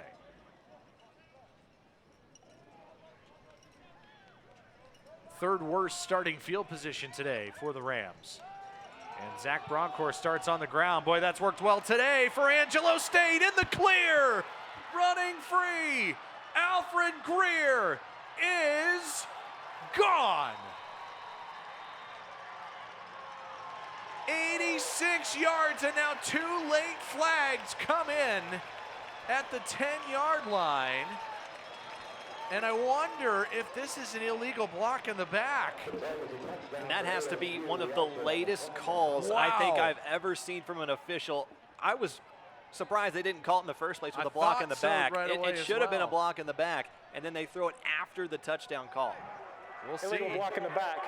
Number That's 11, exactly offense. what they're calling. 10-yard penalty from the spot of the foul. An absurdly Results late in a first down. flag. 2 of them came, but they were 5 seconds after the touchdown was scored. Let's take a look. So first of all, it's completely unnecessary anyway to even have the push in the back. Worst case scenario, he's taken down around the 4-yard line. So here you have it right there.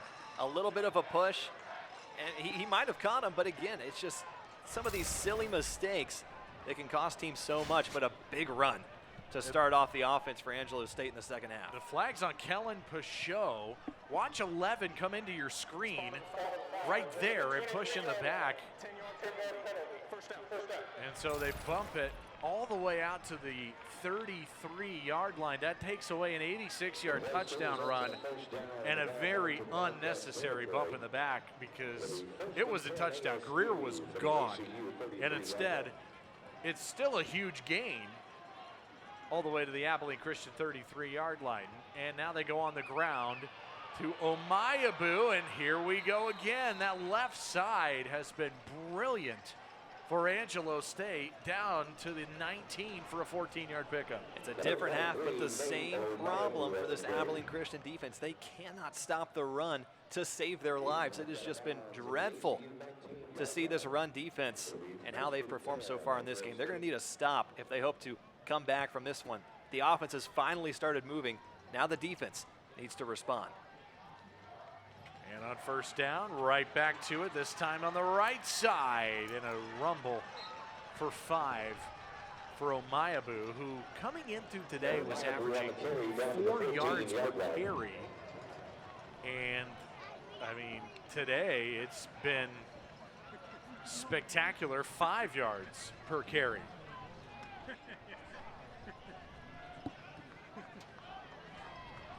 6.5 to go here in the third.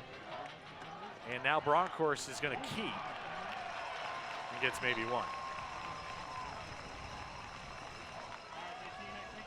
So now third down, and Abilene Christian's hoping that Angelo State has to throw the football because they have not had to today. Bronkhorst is only 4 for 9 through the air for 36 yards. Angelo State's done a great job on third down. They're 5 for 8 in this one. It's something that they have really helped keep this lead as we go well past the midway point now in the third quarter. Third down at 4. Up the middle, and a good push for Alfred Greer. He appears to be a yard shy of the first. So 4th and a yard, and you got to figure Angelo State's not going to kick a field goal here. Once again, they've only kicked it 1 time this season, only twice this season before. This team does not like like, kicking field goals. It's go for fourth down or it's punt. 4th and a yard. And Bronkhorst keeps it and stumbles to the 6. They roll the dice, and they put it in their quarterback's hands for the first down. And they did a good job really tricking the defense there, making it look like it was going to be a run up the right. And instead, Bronkhorst holds on to the ball. Another carry for the big man. That's number 12 in today's game. Angelo State currently on an 80-yard drive, all of it on the ground. 1st and goal. Bronkhorst keeps to the 2.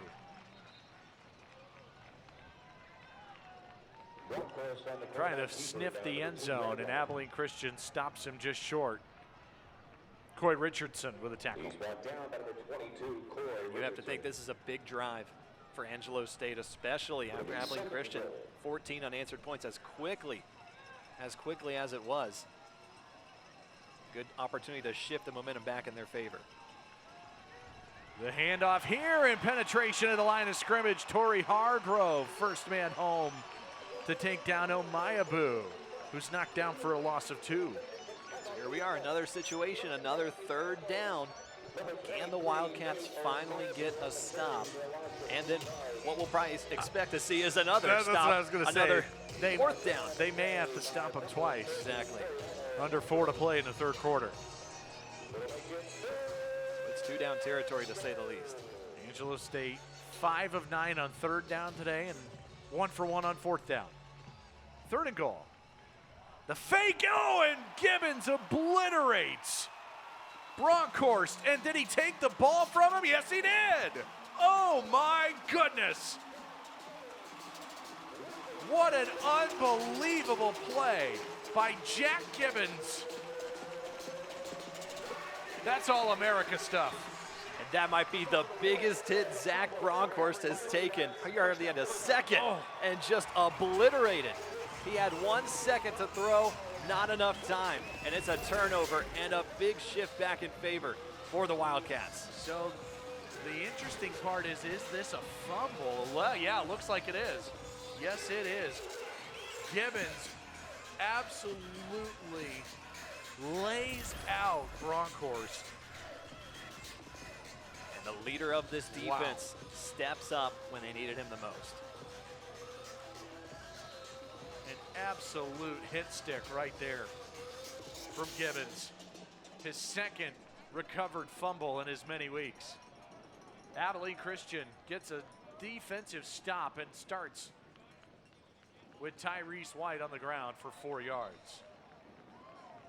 I mean, that is a game changer from Gibbons as well. Angelo State's going in for a touchdown. 2 plays to find that last possession. The very first one with Greer, and he should have been ultimately at the 4-yard line at worst case scenario if it wasn't for the block in the back. And then just what a hit from Jack Gibbons to result in the turnover. That block in the back proved to be huge against Kellen Peugeot. 2nd down, play action. Mansell sprinting and can't make it back to the line of scrimmage. Micah Flowers in there to knock him down. So now a 3rd down here. And you figure if you don't get it, you're punting just outside of your end zone. So Angelo State playing the field position game defensively. And something that the Rams have done a great job at so far is containing the ball when it leaves outside the pocket. We've seen that multiple times on passes and runs. As long as they continue to do that, the defense will be successful as we near the 4th quarter. 3rd and 6. 4-man rush. Throw to the outside. L.J. McConnell catches it for the 1st down across the 20. There is a flag down. And Angelo State's clapping. Is this against Abilene Christian? Personal foul. Chop block.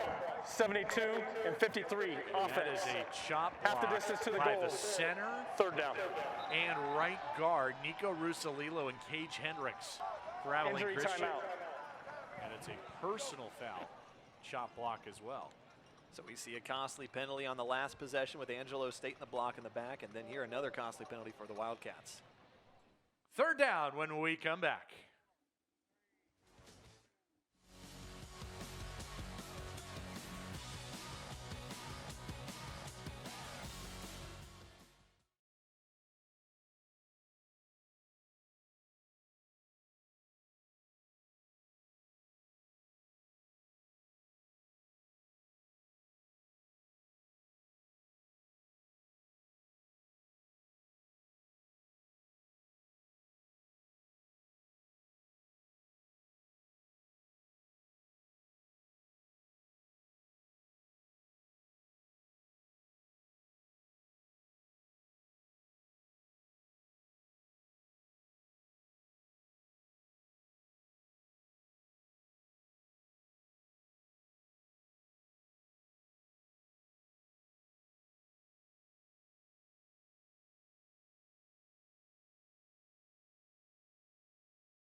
Angelo State in front, 28-21. Peyton Mansell on third down, running for his life. Now launches, and it is incomplete. Down the field, trying to find Jordan Brooks-West. Devin Washington in coverage. And that chop block penalty takes away a first down, and now Abilene Christian backed up, going to punt the football. And Peyton Mansell was lucky enough to avoid a sack back in the end zone, just nearly escaped that one. But as you mentioned again, yes, the penalties for both these teams on the last two possessions have been costly. So now Logan Burke's going to punt from his end zone. And Chris Brooks is back deep, right around midfield. Angelo State trying to turn the field position. Rugby-style kick, not a good one. Not a good one at all. That's a 19-yard punt. And Angelo State, despite a fourth down turnover, will have the ball in wonderful field position here, leading by a touchdown. And this has been an ugly second half for both these teams. I'd have to argue. What we saw from Angelo State in the first half was phenomenal, running the ball, and then for the Wildcats, it was a disaster upon disaster. But what we're seeing from Angelo State also is more struggles. But with the Wildcats, they give them a gift here. Again, a terrible, terrible punt in the back of the end zone. For the Rams now, a big advantage and opportunity to make this once again a two-possession game. The special teams has been It's been rough here. It's been rough for both sides in this third quarter. Angelo State starts from the ACU 27. And they go to their workhorse, Alfred Greer. What a day he has had. That's his 12th carry. He's over 150 rushing yards, averaging almost 15 yards a carry, and gets 5 here. And he's just done a great job finding the holes that have been developed by the offensive line. Just a fantastic job in today's game thus far. Greer came in with 226 total rushing yards on the season. He's at 157 in the game, and he takes it for a couple more to the 21. And another all-important third down for both sides. Final minute of the third. Abilene Christian outscoring Angelo State 14-0 in this quarter. Well, the Rams still in control, up 7.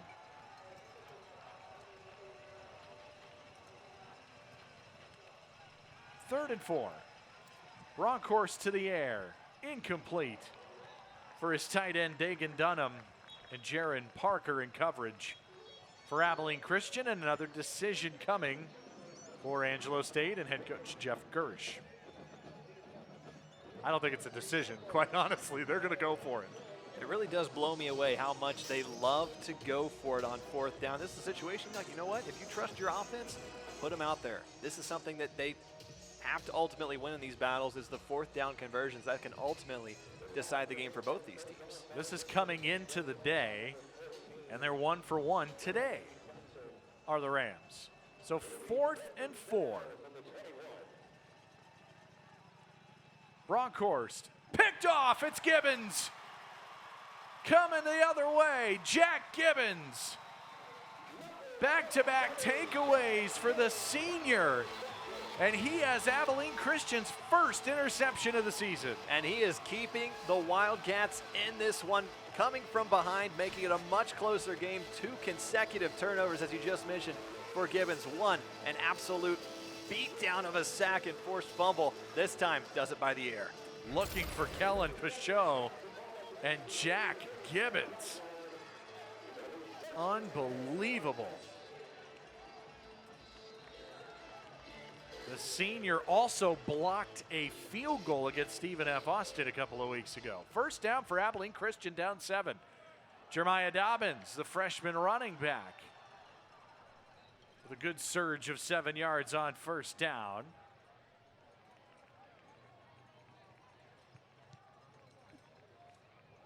And it looked like it was Cameron Kavanaugh getting up from the bottom of the pile for Angelo State.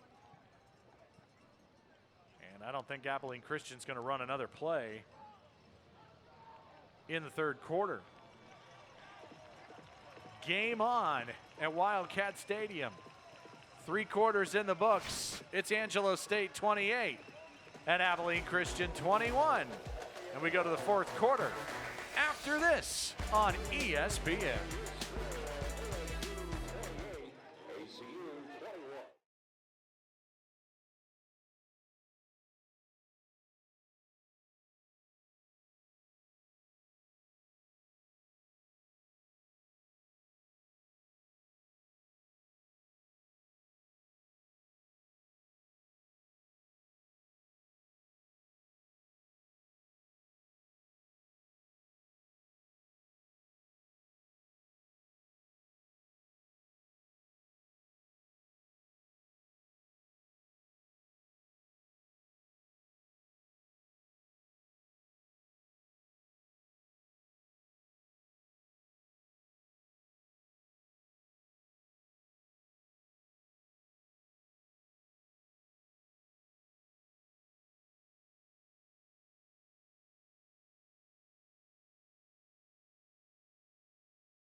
Start of the 4th quarter in Abilene, Texas for Southland Conference football on ESPN. Zach Carlisle alongside Owen Simpson.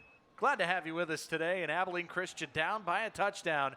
Starts the 4th, and Mansell avoids a sack and fires it in the direction of Brandon Hohenstein to try to avoid an intentional grounding as well. That play goes nowhere, and it will set up a 3rd down to start the quarter for ACU, but more importantly, Angelo State giving the football away in the 3rd quarter, and now ACU right in this thing. Yeah, 3 turnovers in the 3rd quarter for Angelo State. They were perfect in protecting the ball in the first half, and again, that's why we see it as competitive of a game as it is as we enter the 4th quarter. Those 14 points for Abilene Christian really crucial in getting back in this game.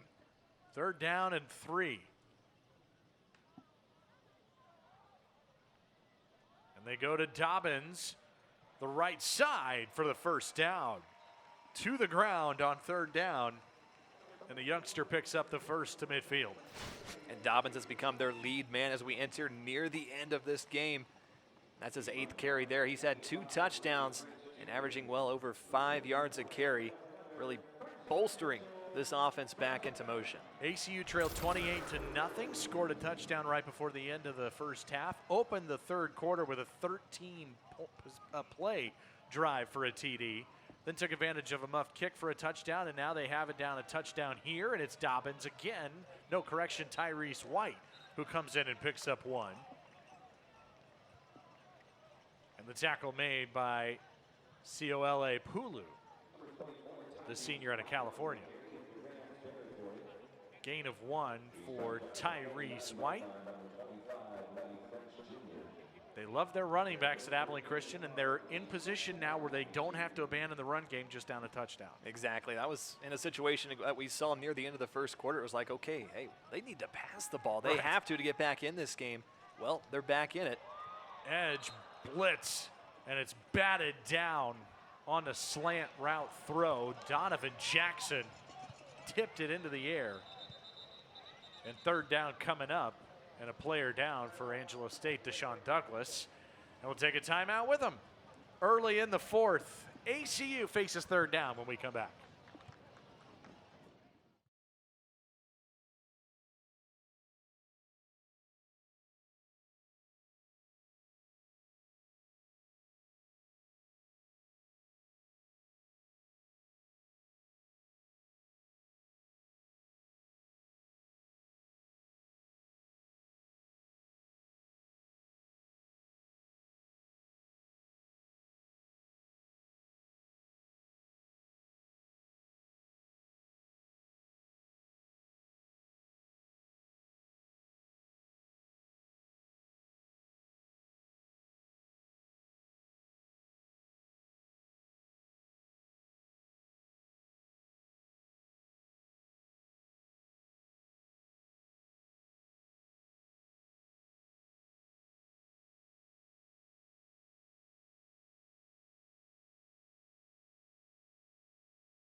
Mansell on third down's gonna be down at the line of scrimmage. Angelo St got there. Darren Allman gets a stop on third down for the Rams and will force an Abilene Christian punt. A big stop as ACU took over after the interception and can't move anything with it. And that's the problem with Abilene Christian that we've seen today is the third down conversions. That makes it 4 for 12 heading into what we have left is 13 minutes in this one. So that's been a struggle for them, and as they trail by a touchdown in this one. So Logan Burke looking to change field position. Chris Brooks lets it go. It will go into the end zone. A great effort from Abilene Christian. Gage Graham trying to get down there and save it, but it comes out to the 20. And a big stop for Angelo St. Well, I mean, if you look at it, Angelo's outgaining ACU 357 to 185, but those turnovers have kept the Wildcats in this game. It's just 28-21. That's something Coach Gersh has emphasized, just fixing the few key mistakes that have cost them a couple games this season. And that's something that's become a problem here. It was a problem in the third quarter. And now here they have an opportunity to really extend this lead. But again, they've had struggles protecting the ball in the second half. And they go to the air on first down and a quick screen to the outside. Rasheen Green with a catch. There's only been 5 completions today. That's the first one for Green. His first catch picks up 8 yards. Angelo St playing their final game of the fall.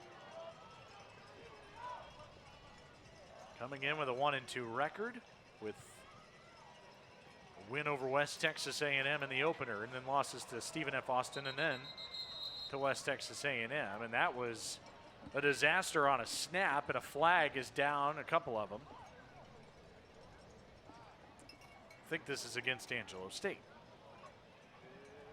It was 2nd and 2. I think it'll be 2nd and 7.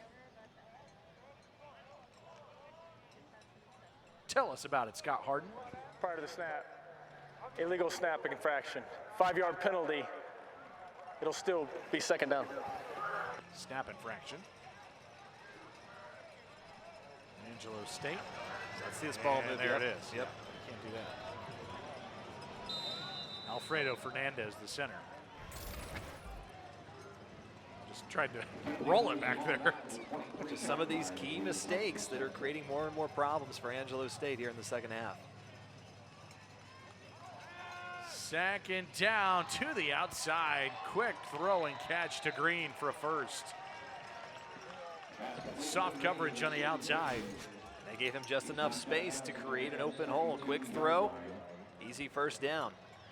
That's another extension for this drive, and that's all that Angelo State needs with this lead. 9-yard pickup as they try to eat some clock and go get some more points, leading by a touchdown. Delayed handoff. Not much. And I'll give you a guess as to who made the tackle. Jack Gibbons, all over the place. And he has stepped up in a big way here in the second half when they've needed it the most. We've talked about the defense struggles when stopping the run in the first half. They couldn't do it. Second half, things have changed, and Gibbons has been a big reason for that. Gibbons 3rd on the all-time tackles list in Abilene Christian history, behind his former teammate that was in there with him was Jeremiah Chambers over the last 4 years. And here is a handoff, and Will Morgan immediately makes the stop at the line of scrimmage. Now a couple of guys are slow to get up, including Morgan. He tackles Nate Omayabu. And it's an injury timeout on the field. Angelo State leads by 7.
Third down for Angelo State early in the 4th quarter as the Rams on the road at FCS Abilene Christian with a touchdown lead. 3rd down, screen over the middle, and it's bobbled and incomplete.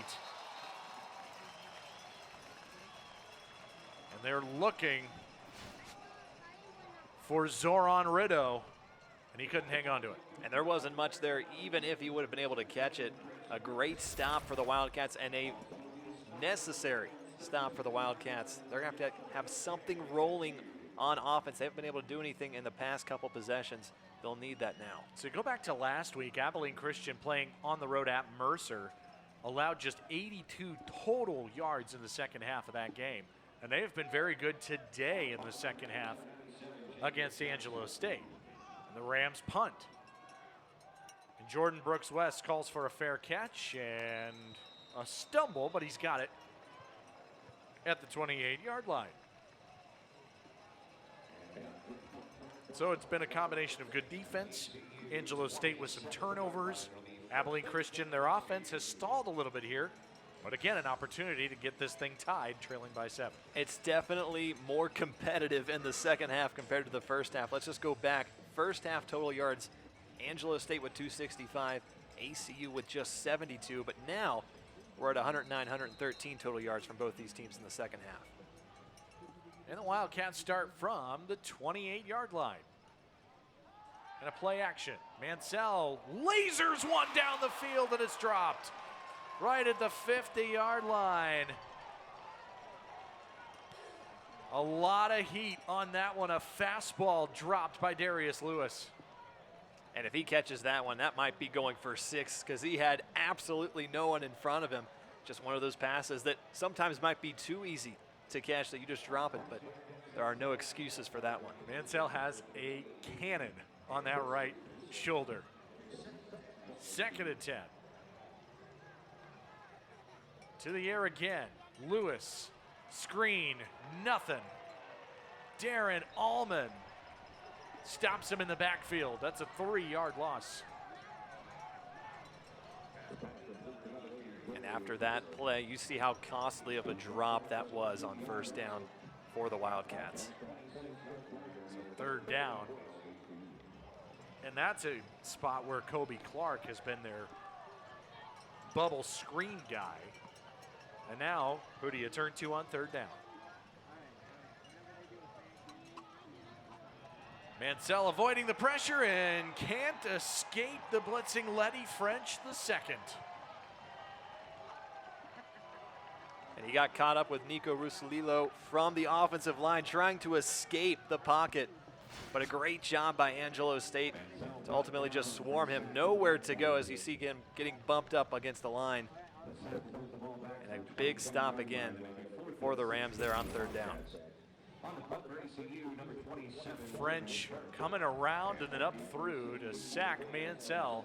And this Angelo defense continues to rise to the occasion when it matters most, and Logan Burke with a good one. That ball's loose and it's jumped on by Brooks at the 35-yard line, a 43-yard punt. And a much better punt than what we saw the last time around, which again put Angelo State in great field position. But again, we saw a turnover from Angelo State on that one. So again, it's just been small mistakes from both these teams, which has made it a 28-21 score. Defenses have been really good in the back half of the third quarter and all of this fourth quarter so far. Which offense is going to break through? The Rams start on the ground. And Omayabu picks up 3.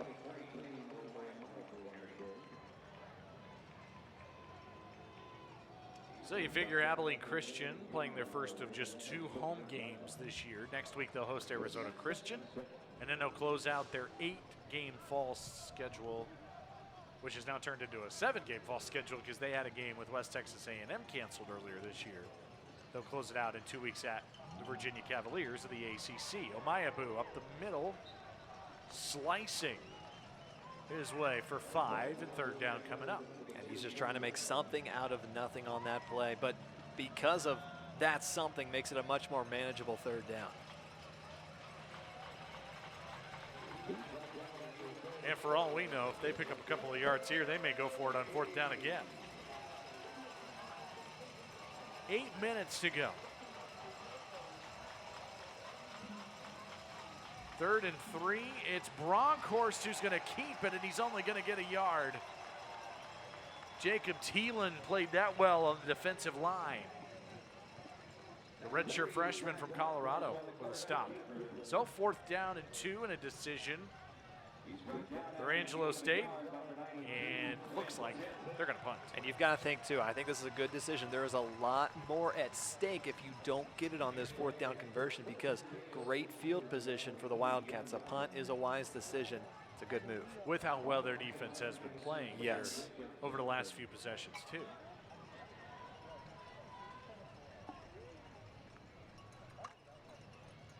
Chance to pin ACU deep. Low, fair catch, 25-yard line. And this one's probably going to come back, and it's going to be a 1st down for Angelo State. Is this a roughing the punter?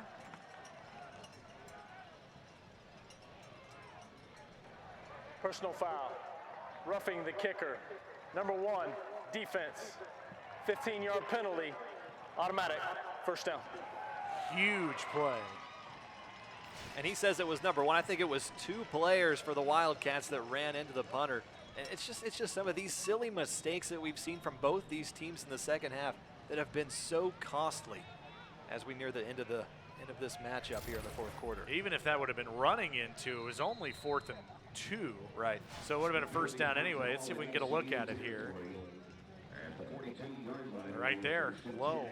And it's just some of these inexcusable mistakes. Again, these are some things that coaches grill into their players. Do not do this. But we see it time and time again. Jacob Johnston, the punter, took the hit. In the backfield, they had Greer, and then he slices his way to pick up a yard, makes something out of nothing. Angelo State in position here as we are under 7 to play to use clock and get points. I mean, just a crucial mistake from the Abilene Christian punt unit. So now 2nd and 9. It's Greer back to the ground and back into the arms of Jack Gibbons. Another 3rd down coming up. Angelo State 5 of 13 on 3rd down today. And I think if it would have been closer, if you say it's 10 yards closer, you don't get this 3rd down conversion, they might actually consider the field goal if it's a 4th and 6 or so, just to make it a 2-possession game. But they really need this conversion.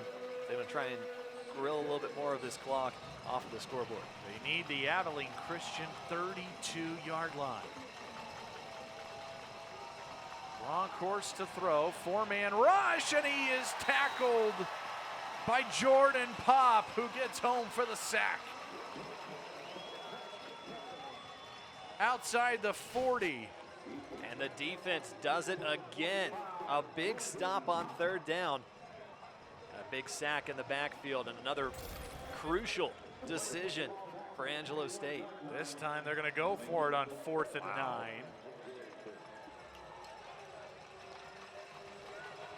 Under 5.5 to go.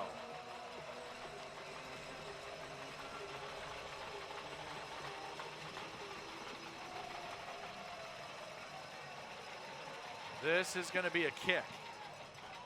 Bronkhorst just put a man in motion and then just quick kicks it, a little pooch punt. And Abilene Christian does get that stop to get their offense the ball with 5 minutes to play. And I'm not sure what kind of kick that was. I mean, you get it within inside the 20, but at what cost? It might as well just set up for a punt. Because you see this, I mean, lucky enough to even get to the 20-yard line. As we see it go well to the right side of the field. You get a chance to really pin them close to their own goal, into their own goal line. But again, another opportunity here for Abilene Christian. Down by 7, and they start on the ground. And a helmet comes off as Jeremiah Dobbins takes it across the 25, and having to leave Micah Flowers for a play. 41, Jeremiah Dobbins on the carry. So, gain of 6 on first down to give this offense one more chance to tie this game. They've had a lot of opportunities here lately, and ACU just can't move the ball. And it's just taking advantage of the opportunities given to you. We've seen some drop passes and some failed blocking. That needs to stop on this drive if they hope to score. Toss. Dobbins broke 1, broke 2. What a run. First down.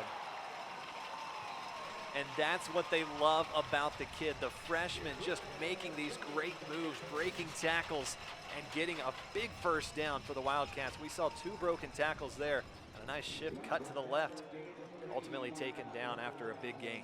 Special talent out of Lubbock, Texas. 4.5 to go.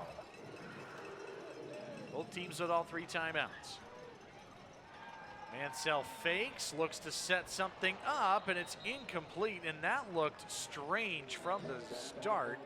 Looked like trying to get it to Tyrese White, but that looked to just be all out of sorts from the beginning. Yeah, I'm not sure exactly. You can tell it was an intended pass back to the left side of the field where the blocking was, but it had really just collapsed. The defense was well over in the area. That's a dangerous pass you want to throw. Yeah, a couple of guys, Weston Bauer and Darren Allman, who really blew that up. There was nowhere for Mansell to throw that ball. 2nd and 10. Play action. Trying to avoid the sack and nearly threw it right to a Ram. And the interception was dropped by Deshaun Douglas. And that is 3 potentially dropped interceptions just in the second half from Angelo State. Douglas has had a chance at 2 of them. Exactly. You take a look, Mansell just trying to throw it away, but well too high and to the right. And that is just one of those plays that can ultimately change the outcome of a game. 3rd and 10. Wildcats are 4 for 13 on 3rd down conversions in this game. Angelo State does not have anyone on the D-line with a hand down. We have a stoppage and a flag and a false start on Abilene Christian, it looks like.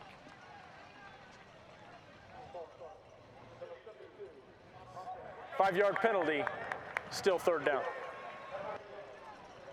Gage Hendricks, the right guard. So now 3rd and 10 turns into 3rd and 15. And with 4:07 left, you figured Abilene Christian doesn't get this, they will have to punt and try to use their timeouts. It's been turnovers for Angelo State that have created problems in the second half. Similarly, Abilene Christian, it has been penalties for them. 7th of the game, they will get one to Darius Lewis on the outside, and he'll get across the original line of scrimmage and out to the 39-yard line. And the issue here is that the clock is running, and Abilene Christian is going to punt, and we're under 4 to go. An interesting decision there for ACU. Yeah, they just had to put full faith again in the run game. I'm not sure about this decision. It is 3rd and long.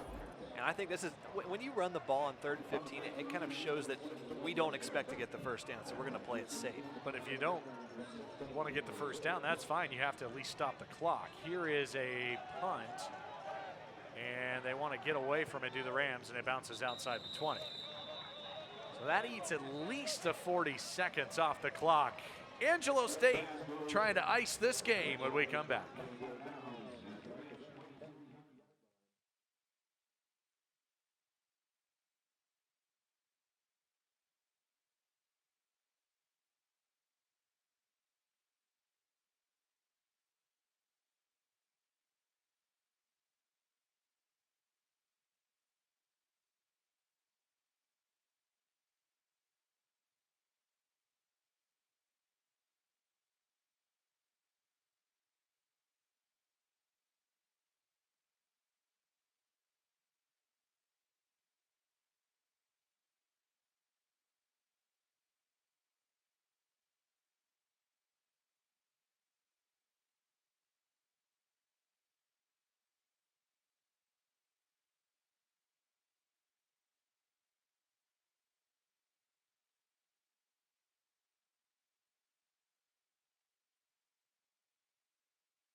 Angelo St with a chance with 3.5 minutes to go to get a few first downs and ice this game. And Abilene, Texas want to start to the drive.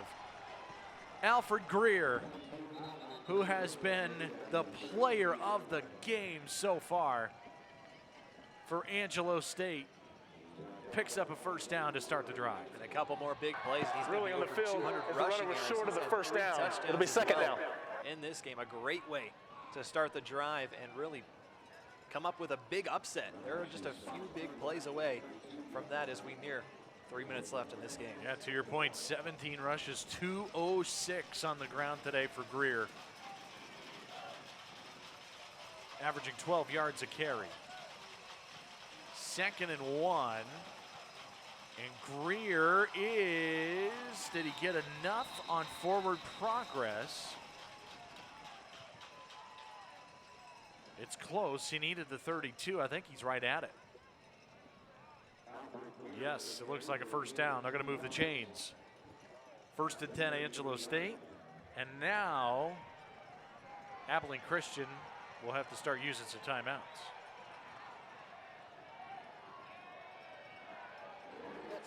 First down, Angelo St. 2.5 to go. They're going to use as much time as they can here before the snap, and then ACU will have to call 3 straight timeouts. Back to the ground, back to Greer. What a day! Trying to put this game on ice. Coasts for the touchdown. Alfred Greer with his 4th TD today. And what a career performance. Well over 200 yards, 4 touchdowns. He has carried the team on his back on the road to come up with what will ultimately be an upset against an FCS school. D2 takes down D1. What a performance from Alfred Greer. 19 carries, 239 yards, 4 touchdowns. That extra point is no good. Way wide to the left. Lane Krumke. And all it took was just a little bit of help from the offensive line, and he was full steam ahead. And it's not the first time we've seen that either tonight. Unbelievable performance by these Rams. Coming on the road, they traveled to Abilene this morning. They did not come the night before due to COVID, budget, travel, all of those restrictions. They came this morning to Abilene, and they were ready to play from the opening kick here tonight. And maybe they'll continue that on into next season, just arrive at every place they come to visit the day of the game, because it seems to be working here tonight. So they'll kick off, 2:10 to play, and Abilene Christian down 13. Unless something crazy happens here. Angelo State's going to come up with a signature win for their program in their history. They played, it feels like it's been building this whole year in these 4 games. Play West Texas A&M twice, a conference opponent. Go to Stephen F. Austin, outgain the Lumberjacks by over 100 yards. And just have turnovers that ice the game. Jordan Brooks West across the 35.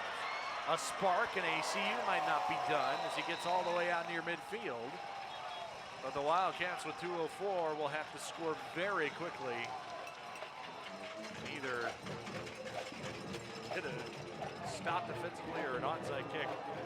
The first things first, they'll start from midfield. But Angelo St outplays Stephen F. Austin, just some special teams miscues, couple of turnovers. And now they come here and put this performance together against Abilene Christian. There's going to be a lot of questions that, unfortunately, head coach Adam Dorrell is going to have to answer with the performance today. You win the turnover battle 3-0 as of right now, and you're trailing double digits to a Division II school. While it be a former rival, still is something that raises a question mark. Everything going on this year, there's a lot of, it's a COVID year. There's a lot of things that aren't going the way anyone anticipated.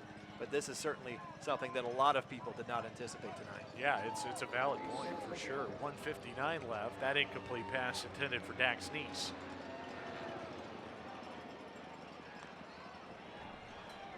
5 men on the rush. That's batted down at the line. Donovan Jackson got up in the air. And there's been a couple of batted balls at the line, and then there's been 3 chances for interceptions for Angelo State. This defense hasn't forced a turnover, but they've been really opportunistic. Yeah, when you look at this from Angelo State's perspective, it could have been a whole lot better. It's 34-21, but you got to think there's been a lot of miscues, a lot of small mistakes that have cost them points and possible turnovers on the defensive side as well. 3rd and 10. 1:56 to go.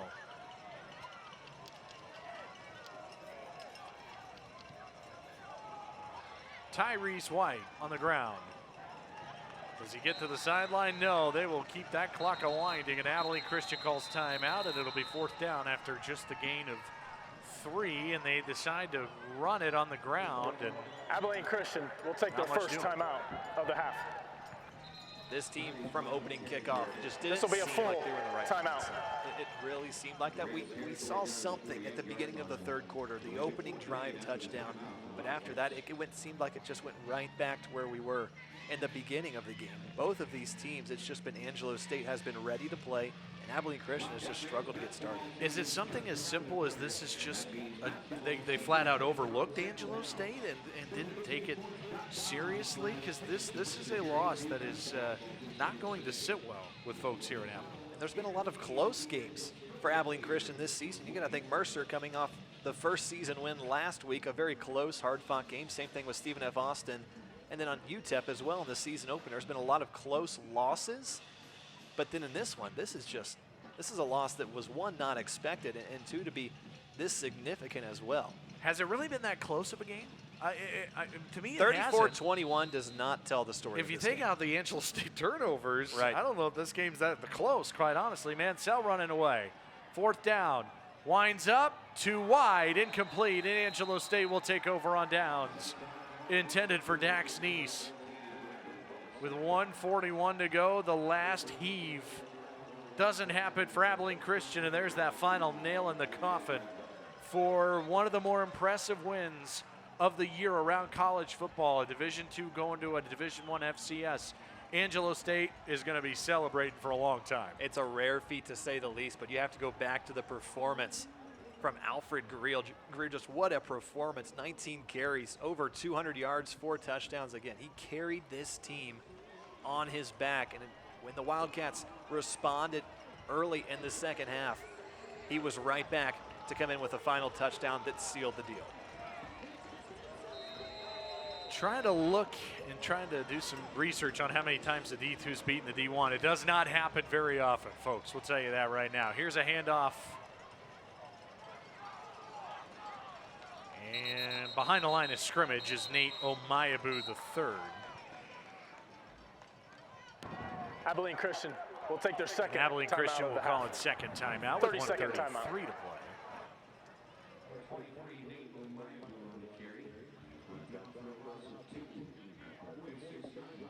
And so 2nd down at 12 coming up, but I think there was a couple of D2s that beat an FCS last season, 2019.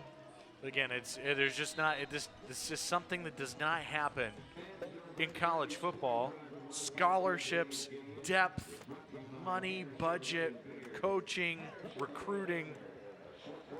Nothing ever works in a Division II team's favor. So to have a team come on the road and win by double digits, that's impressive as it gets for this program. And this is something that the Rams can carry not only into next season, but after that as well, as far as recruiting goes. You can tell these high school athletes, like, look, we are a Division II school, but we play Division I teams, and we've beaten them before. Back on the ground to Omayabu. No gain, and ACU will call its 3rd and final timeout. Abilene Christian will take their 3rd and final timeout of the half. 32nd timeout. 2 ends of the spectrum for sure. Abilene Christian was supposed to host West Texas A&M back in the middle of October. That did not happen due to COVID-19. So they lost their homecoming game. They sort of had some homecoming festivities today. Wasn't really a homecoming game, but it's the first game in Abilene for Abilene Christian since November the 16th of last year. And Not what these fans were expecting to see tonight. It's certainly not what they wanted to see tonight with everything going on.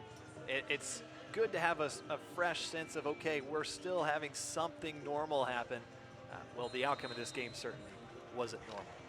3rd and 12 with 1:27 to go. Abilene Christian out of timeouts. On the ground, it's Greer. Why not?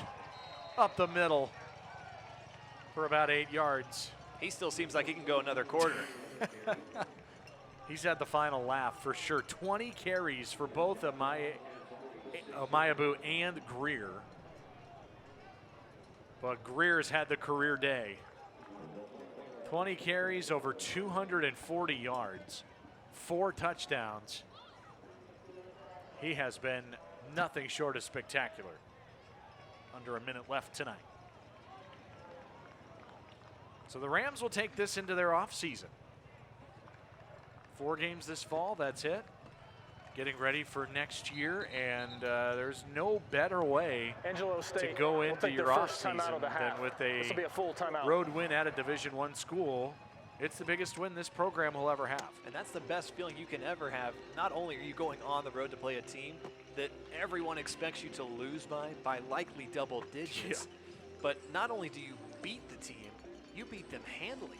This team Abilene Christian had no chance. They had a little bit in the 4th quarter, but nothing got rolling on offense. Other than that, Angelo State took full control in this game right on opening kickoff. Angelo State with 467 total yards tonight. 414 on the ground. That's how good this team has been rushing. They have only needed 53 passing yards, and they've held ACU to just 206 total for yardage tonight. This is as shocking of a game as I've ever been. Had the pleasure to put a headset on and call. I am very surprised by what we've seen here tonight. I still go back to the discussions we had with head coach Jeff Gersh for Angelo State, and he continually said, we love to be balanced on offense, but he didn't even need to focus on that because the running game was the only thing he needed to come out on top here tonight. Yeah, if it ain't broke, don't fix it. Worry about it. Muffed kick here, Jordan Brooks West, ball's loose still. And that's 100% the final nail in this coffin here tonight for Abilene Christian. A bobble just outside the 10-yard line. And now the question is, what does Abilene Christian go from here? Arizona Christian from the NAIA comes to Abilene next Saturday. And then they're going to go to Virginia. How much are you going to learn about your team over the next 2 weeks? It's hard to say. It really is. You go back to the Arizona Christian game. They played them last time around, and it was an obvious blowout. It was going to be a blowout early on. Right. So there's not going to be a question about that outcome. But then same thing with Virginia. So it's hard to say what they're going to learn in the final 2 weeks, but still 2 weeks left in the season. Mansell down the field, and that's caught by Darius Lewis to the 39-yard line. But a final heave a little too late for these Wildcats, and they'll clock it here with 21 seconds. That's a bright spot, though, for Lewis, having himself his best collegiate day, the freshman. Now 7 catches for over 80 yards today. Yeah, he's done a good job really filling that hole with Kobe Clark being out for the Wildcats in this game. It's something he can build off on and still has plenty of time to improve his talent at the wide receiver position. Mansell, quick throw again. Out to the 49. And Hohenstein, the tight end. 15 seconds. And they'll clock it here. 13 ticks to go tonight. And I think it's, you just can't oversell and overstate this enough, how impressive this is for the city of San Angelo and for this university in particular to come to their old rival, who's now Division I, and to come into their house and win in dominant fashion. Here's Mansell. Slinging one here, and another chance at an interception. Mansell does not have a pick thrown tonight, but he's had almost 4 of them thrown in the game. That one was dropped. There's a reason they're cornerbacks and not wide receivers. I always go back to that. I was waiting for you to Always throw that go line back to out that. for sure. That was Case and McCullough Cooper. Couldn't hang on to it. 7 seconds left tonight.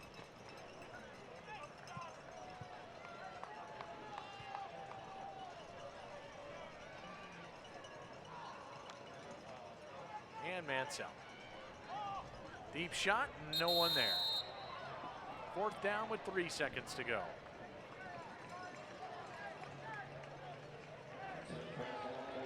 Final thought on this one here today. One team was ready to play. The other one was, it's hard to say where they were. They weren't here. They weren't ready. And that's something that's going to be a big question going into the next week because their season, Abilene Christian's season, is not over. Angelo State, this was their final performance of the season, and it was a great one. To the outside, it's Hohenstein. And he's just trying to work it and lose it and lost the football, and that's a fumble, and that is it. What a performance from Angelo State. It's their biggest win in school history. Once again, the final, Angelo State 34 and Abilene Christian 21. This has been a presentation of Southland Conference football on ESPN+. All games airing on the ESPN networks are streaming live in archive on the ESPN app.